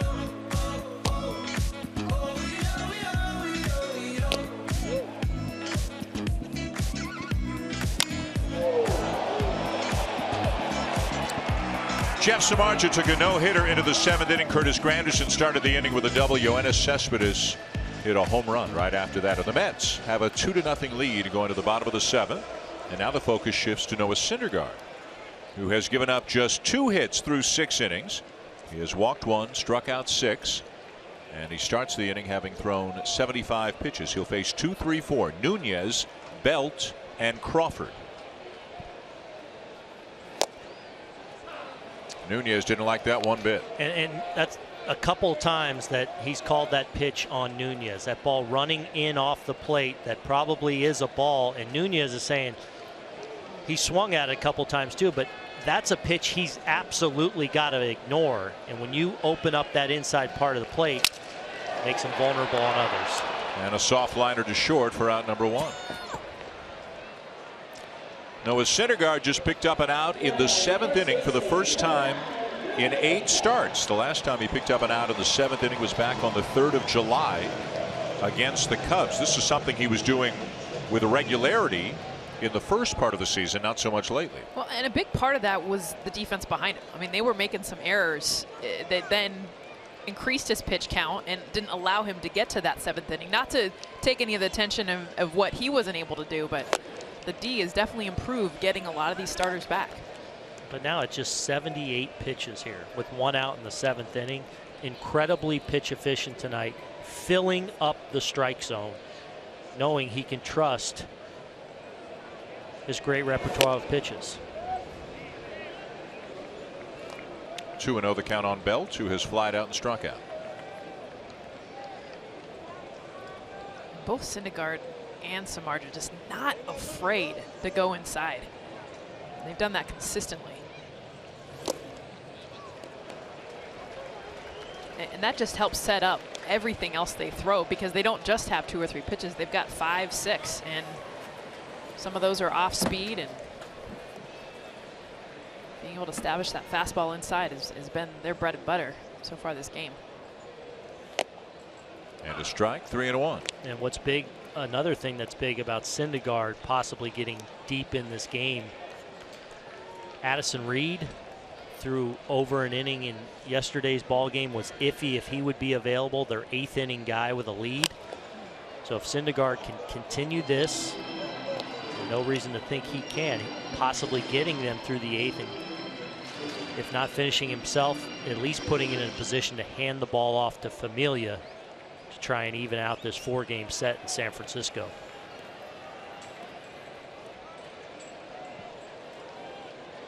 Dan Warthen, the pitching coach, looking on with great interest as Belt takes just low for ball 4. Well, K-Zone had this ball actually clipping the bottom of the strike zone. Syndergaard cuts loose with his best fastball at 99 miles an hour there, and it looks like it does catch the bottom of the strike zone. Definitely down, definitely a pitch most hitters will take and hope to get that call. It goes the way of the Giants and Belt here. The batter Brandon Crawford 0 for 2. Second walk given up tonight by Syndergaard.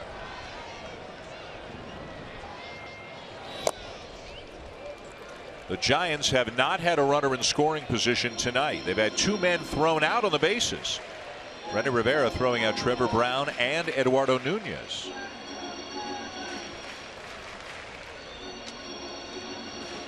MLB.TV Premium, the #1 live streaming sports service, delivers everything you have come to expect and more.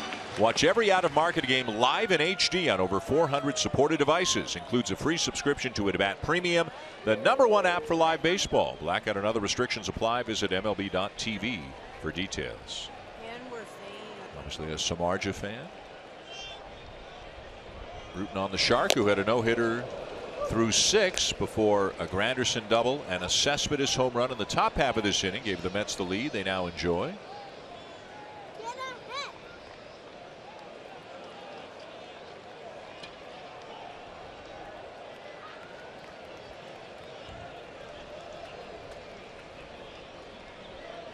1-1.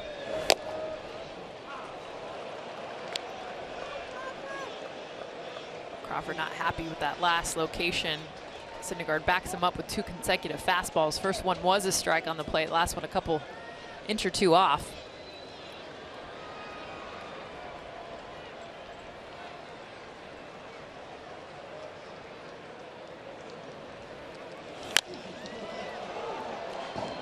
He has maintained his velocity right from the beginning of the ballgame. He's still throwing at 98 and even 99 here in the 7th inning. And you'll see Crawford choke up a little bit on the bat. And I think that's why he got frustrated with the pitches away, is I think he's looking for something he can handle. Now with 2 strikes, he's got to protect everything. But I think he was sitting more middle in. You see where his hands are up on the bat allows him to get that barrel to a 98-mile-per-hour fastball. Pokes it foul down the left field line. No starter in baseball throws harder than Noah Syndergaard. Aroldis Chapman and a couple of relievers might, but in terms of starting pitchers, his fastball, his slider, and his changeup, he's got more velocity on all of those pitches than any other starter in the game.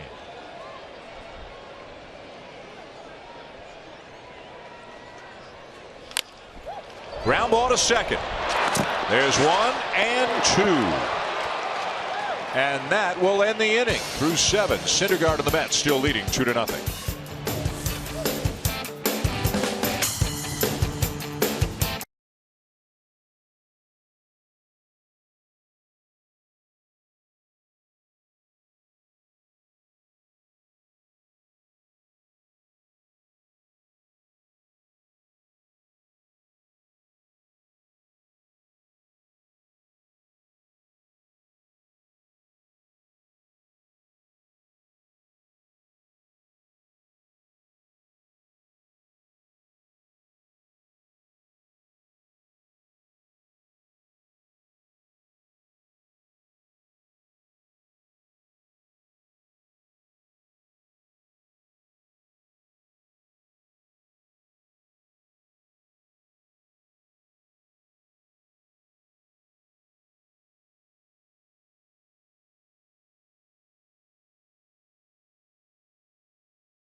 ESPN is presented by Taco Bell's new Cheesy Core Burritos and in part by DirecTV.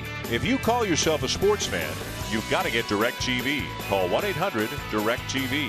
And Liberty Mutual Insurance. Liberty stands with you. We go to the top of the 8th here in San Francisco. A 2-0 lead for the Mets over the Giants. And a new pitcher for the Giants, rookie right-hander Derek Law, who's pitching very well right now for San Francisco, has given up just 1 earned run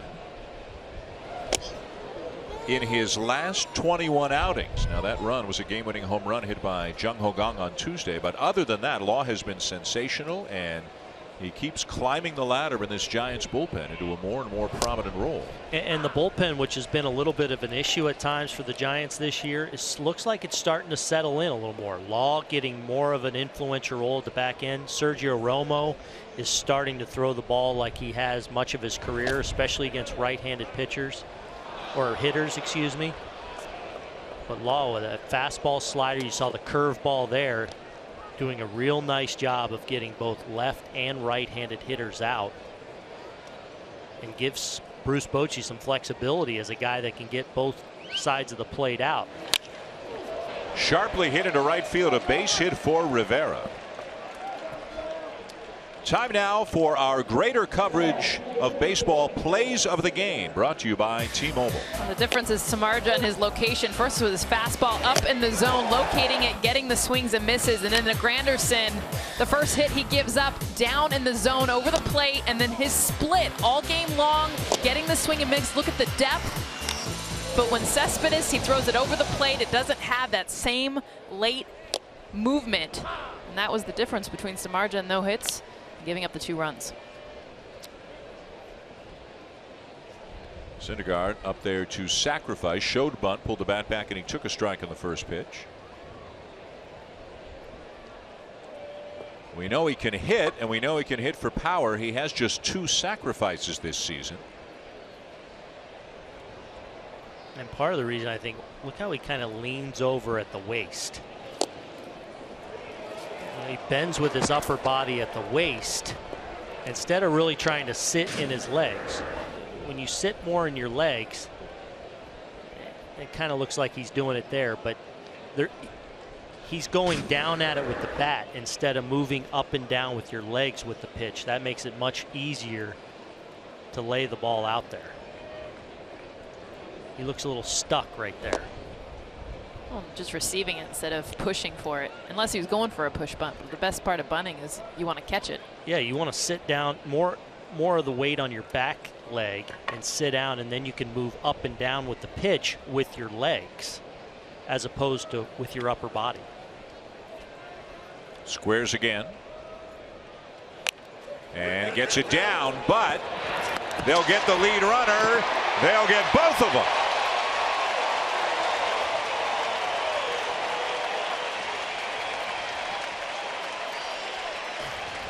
Well, the Giants were one of the real good defensive teams in the game. It's a nice job by Law of just saying, I need to get it to one of my playmakers on defense. He gets the ball quickly, gets it to Crawford, who has a great internal clock. And the thing about Crawford here, he doesn't rush. He makes sure he clears. He knows who's running. I know I just want to get a lot on this throw. He does that and just does beat Syndergaard to complete that double play. Now Reyes shows bunt and takes inside ball 1. Reyes is 0 for 3 tonight. 2 runs on 4 hits for the Mets. No runs on 2 hits for the Giants. The Giants winning Thursday and Friday. The Mets winning yesterday afternoon. Both of these teams well under 500 since the All-Star break. The Mets losing touch a little bit with the wild card leaders, and the Giants, who had a sizable lead on the Dodgers in late June and into early July, now find themselves in a tie with the Dodgers pending the outcome of this game tonight.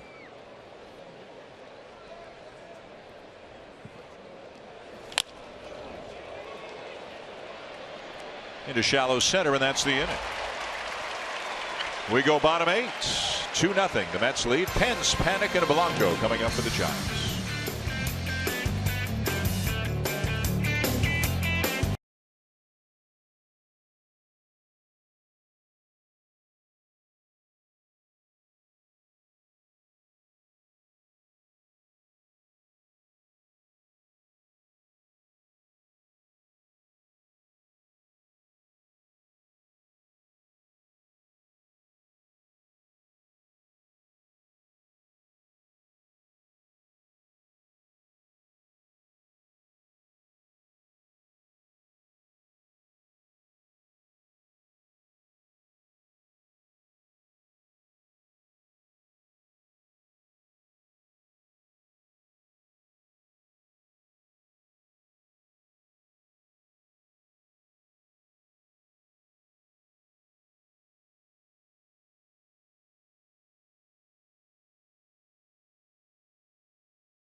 Go time now for Bringing It Home, brought to you by Quicken Loans.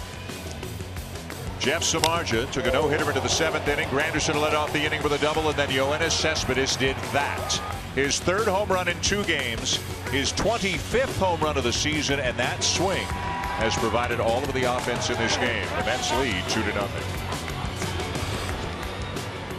Behind a stellar performance from Noah Syndergaard, who throws his 90th pitch to begin the bottom of the 8th inning, and it's a breaking ball for a strike over the outside edge to Hunter Pence, who is 0 for 2. Pence, Panic, and Blanco 5, 6, and 7 in the Giants lineup. A little bit outside, it's a ball and a strike. An infield hit for Eduardo Nunez in the 4th, and a 2-out base hit for Joe Panic in the 5th. The only hits the Giants have tonight.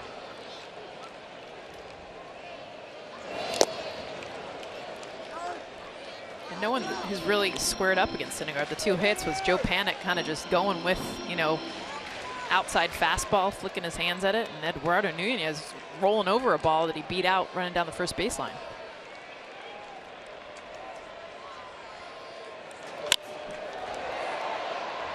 Pence out in front, lofts one into left field for out number 1. A lot of off-speed pitches there to Pence, but it's been really about the fastball setting up those off-speed pitches tonight. We've seen him work both sides of the plate. The 4-seamer to the glove side, getting in on the left-handed hitters and inducing weak contact, but then running that 2-seam fastball consistently to the outer half and getting it to where he wants. And here, tying up Eduardo Nunez, blowing his bat up, running that 2-seamer in. Command of the fastball to both sides of the plate have been the story for Syndergaard tonight. The 3rd time this season that Syndergaard has gotten an out in the 8th inning. He went 8 innings against the Dodgers May 11th, went 8 1/3 against the Pirates on June the 15th.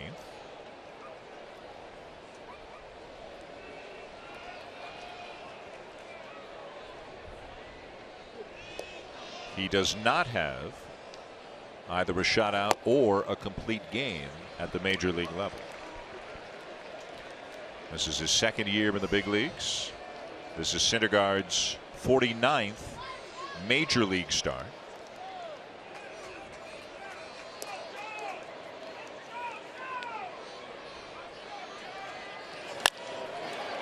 Panic with a ground ball to short. Cabrera on to first and plenty of time, 2 down.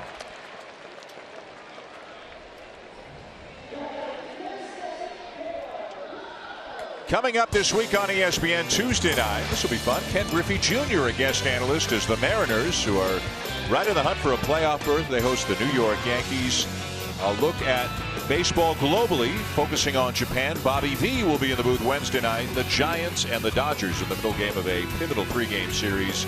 And then we'll be at Fenway Park 1 week from tonight, as the Red Sox host the defending World Series champions, the Kansas City Royals, who you can't count out just yet. They've won 8 in a row. How about Gregor Blanco? A little slapper action. Looking forward to seeing Junior in the booth, putting his analyst hat on. Backwards. Yeah, backwards. Watch this from Blanco, though. He takes his back. That is literally softball style slapper. Yeah, it is.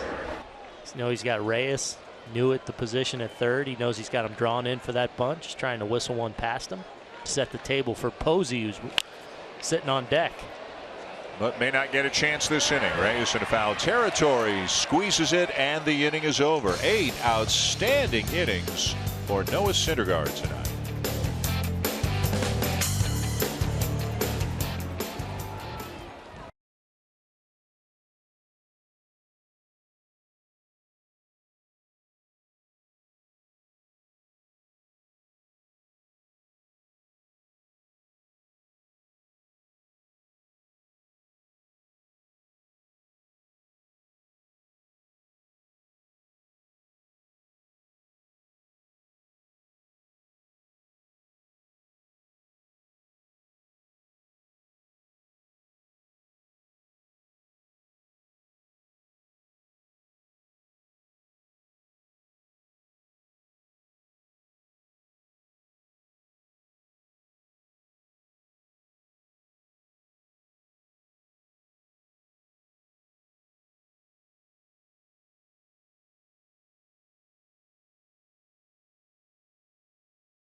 Moments ago, Noah Syndergaard talking with his manager Terry Collins, his pitching coach Dan Worth, and they have a conversation. A little pat on the back, a handshake, and the big right-hander is done. He will not get a chance to complete his first game at the big league level. 8 outstanding innings, but that appears to be all for Syndergaard tonight as Granderson leads off the top of the 9th. Juris Familia is up in the pen. He of the 40 saves on the season. Hunter Strickland is the new pitcher for the Giants as the Mets bat top 9. And Granderson lines the ball to right field. Pence back and has it on the track.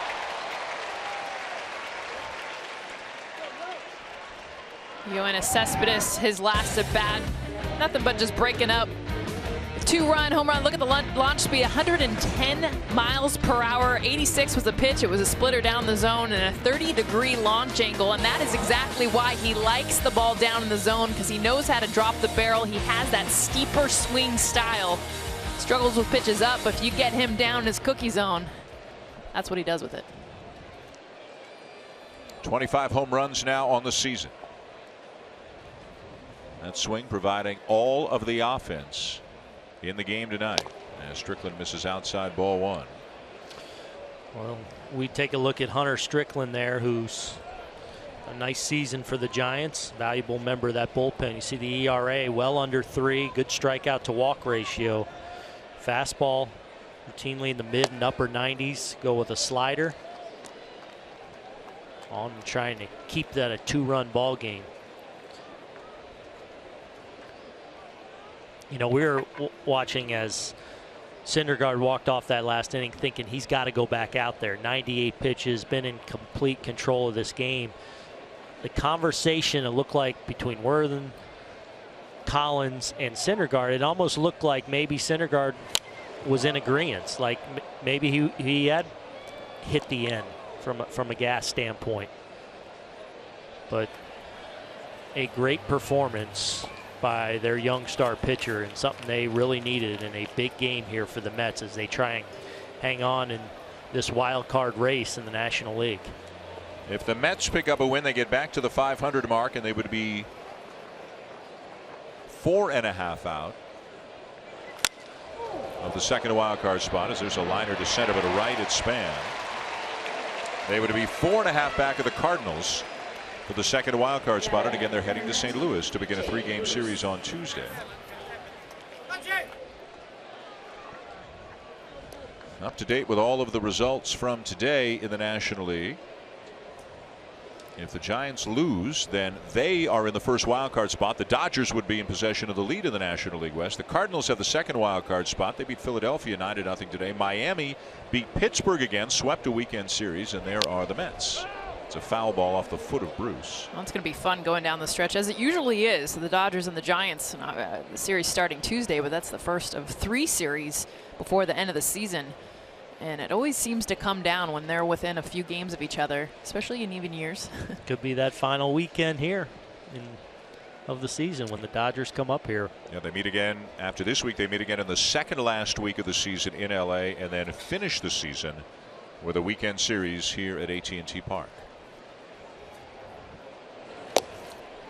And I think it's interesting too. AJ Ellis had a great quote this week, one of the catchers for the Dodgers, about Clayton Kershaw being, you know, on the disables list, and it kind of ignited this fight with the Dodger team, because they know on days that he would pitch, they didn't really have to. They knew they were going to win, and now they know they have to battle every single game. But the fact he said that, he said this team has changed because of it. Well, and now there's the possibility looming that Kershaw could return. Yeah. You know, been throwing off flat ground. I think he threw a bullpen for the first time maybe yesterday. So it at least sounds like gotten a week or two of good momentum building, and perhaps with a chance for him to return. And what a return that would be for a Dodger team fighting for the division title late in September. Ooh, man. He's got to be really tough. That's got to hurt. I mean, a fastball right up in the rib cage, maybe a little bit higher than that, and that's got to sting. Yeah, this is one of those that just has radar lock. You're not getting out of the way of this. The one good thing is he does turn his body enough so he doesn't get any bones or elbows, so it does get on a fatty part, but that is definitely going to leave a mark. Will be black and blue, and Jay Bruce, as he tries to get hot as a New York Met, wearing one here heading into the off day. So 2-out base runner for Neil Walker. Back to the Dodgers for a moment. It was their rookie, 19-year-old Julio Urias, who gave them 6 shutout innings today in a 4-0 win over Cincinnati. That's a wraparound series. They've got a day game tomorrow.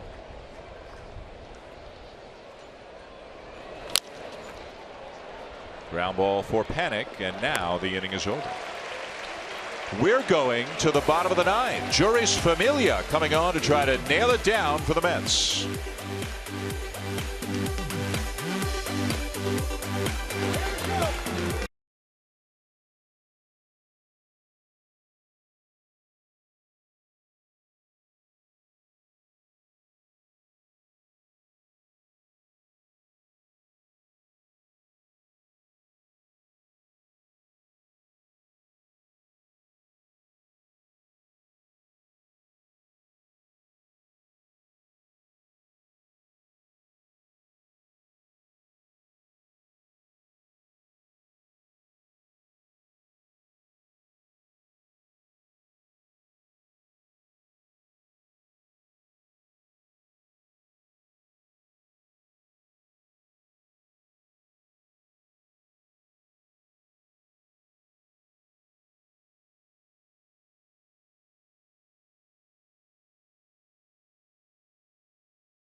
Welcome back to San Francisco. The major league leader in saves, Juris Familia, is coming on here in the bottom of the 9th looking for his 41st save of the season. He is 40 for 43 this year. He and the Mets have a 2-0 lead going to the bottom of the 9th after 8 outstanding innings for Noah Syndergaard tonight. And Familia is going to face a couple of pinch hitters to begin the inning. Connor Gillespie will be the first batter. Change in center field as well. Alejandro Diaza is into the game in center for Curtis Granderson. This is Gillespie, a lot of experience as a pinch hitter this year. He bats for Trevor Brown.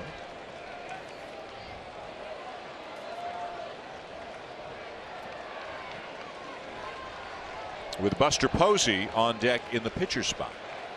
So it'll be Gillespie, Posey, and then back to the top of the order and Span.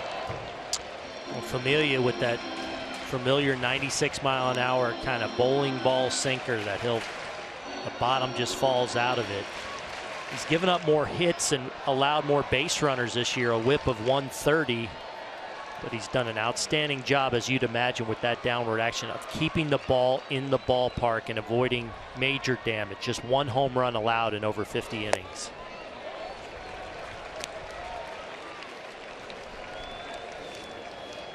For Syndergaard tonight, 8 innings, 2 hits, 2 walks, and 6 strikeouts.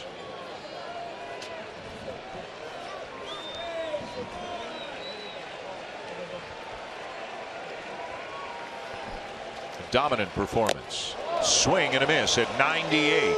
And Gillespie's gone 1 down. Stay tuned after the ball game tonight.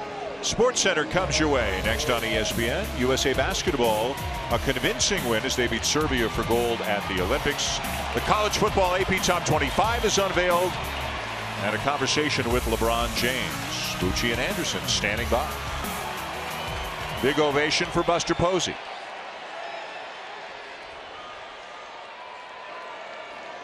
That's where our Giants were hoping to get him up there as the potential tying run. But Familia getting Gillespie means even if Posey hits one out, the Mets still have the lead. Just a night off tonight for Posey, day off tomorrow for the Giants as well, so they can get him some fairly good rest heading into the Dodger series. Chases a breaking ball down and away, 0-2.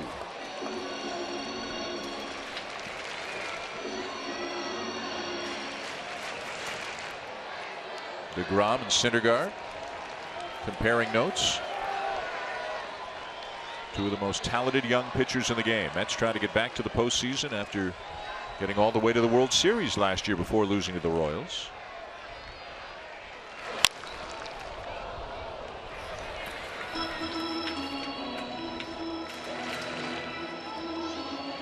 Can't do a whole lot better than he did tonight.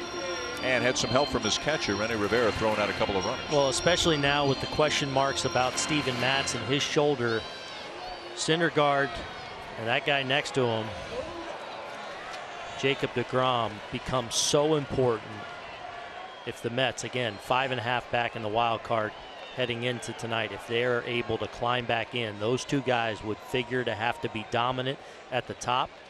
And this offense needs to continue to pick things up as they get a little healthier. And we shouldn't forget about Jeff Samardzija, who no-hit the Mets through 6 innings, but may get stuck with a tough loss tonight. And I know it's the name of the game, but he made 2 mistakes, too. I mean, it was a splitter left over the zone and a fastball. Other than that, just pure dominance. Hooked into left field. That's a base hit. Posey aboard with a 1-out single.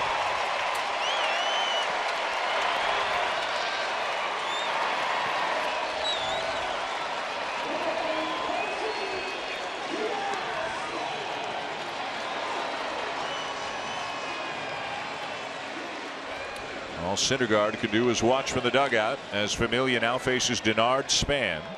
0 for 3 tonight. 9 for 14 in the first 3 games of this series. The tying run is at the plate. 7 home runs on the season for Span. Thinking about bunting his way aboard. Rivera, though, will throw him out. Span trying to perhaps capitalize on the element of surprise, but cannot get aboard. Well, he had Jose Reyes at third, and he almost deadens this too much. It's too good of a bunt. You see him go into his bunting stance, but because it kind of dies right out in front of home plate, Rivera has enough time not only to throw him out, even check the runner just to make sure he didn't have a shot at second. Ooh. Looks like James Loney barely gets it at the end of the glove. Well, and the Giants were looking at that to see if it's something they should have challenged. A little risky by Rivera there. You're in the 9th inning, and the tying run is at the plate. So that run at second doesn't mean all that much. He almost took a little too much time and perhaps almost a little too nonchalant as Span made that incredibly close, especially with the wide throw.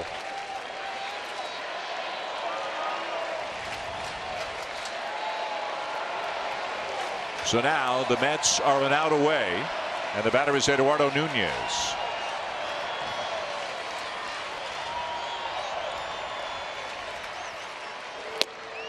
And a strike. Nunez has some power, hit 12 home runs with the Twins. He's added 1 since coming to the Giants. And if he should reach, Brandon Belt would be next.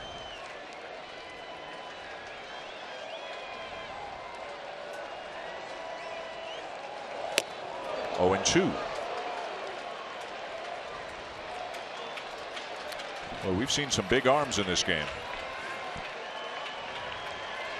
Syndergaard 98, touch 99. Samardzija routinely 95, 96. Familia dealing now in the high 90s. And that's it.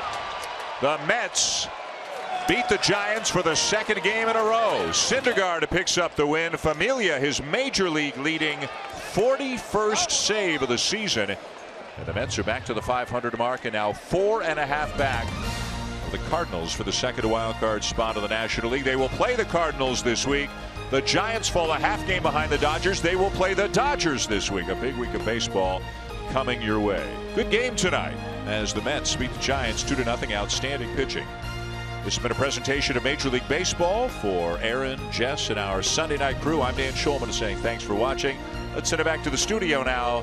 Bucci and Anderson have SportsCenter.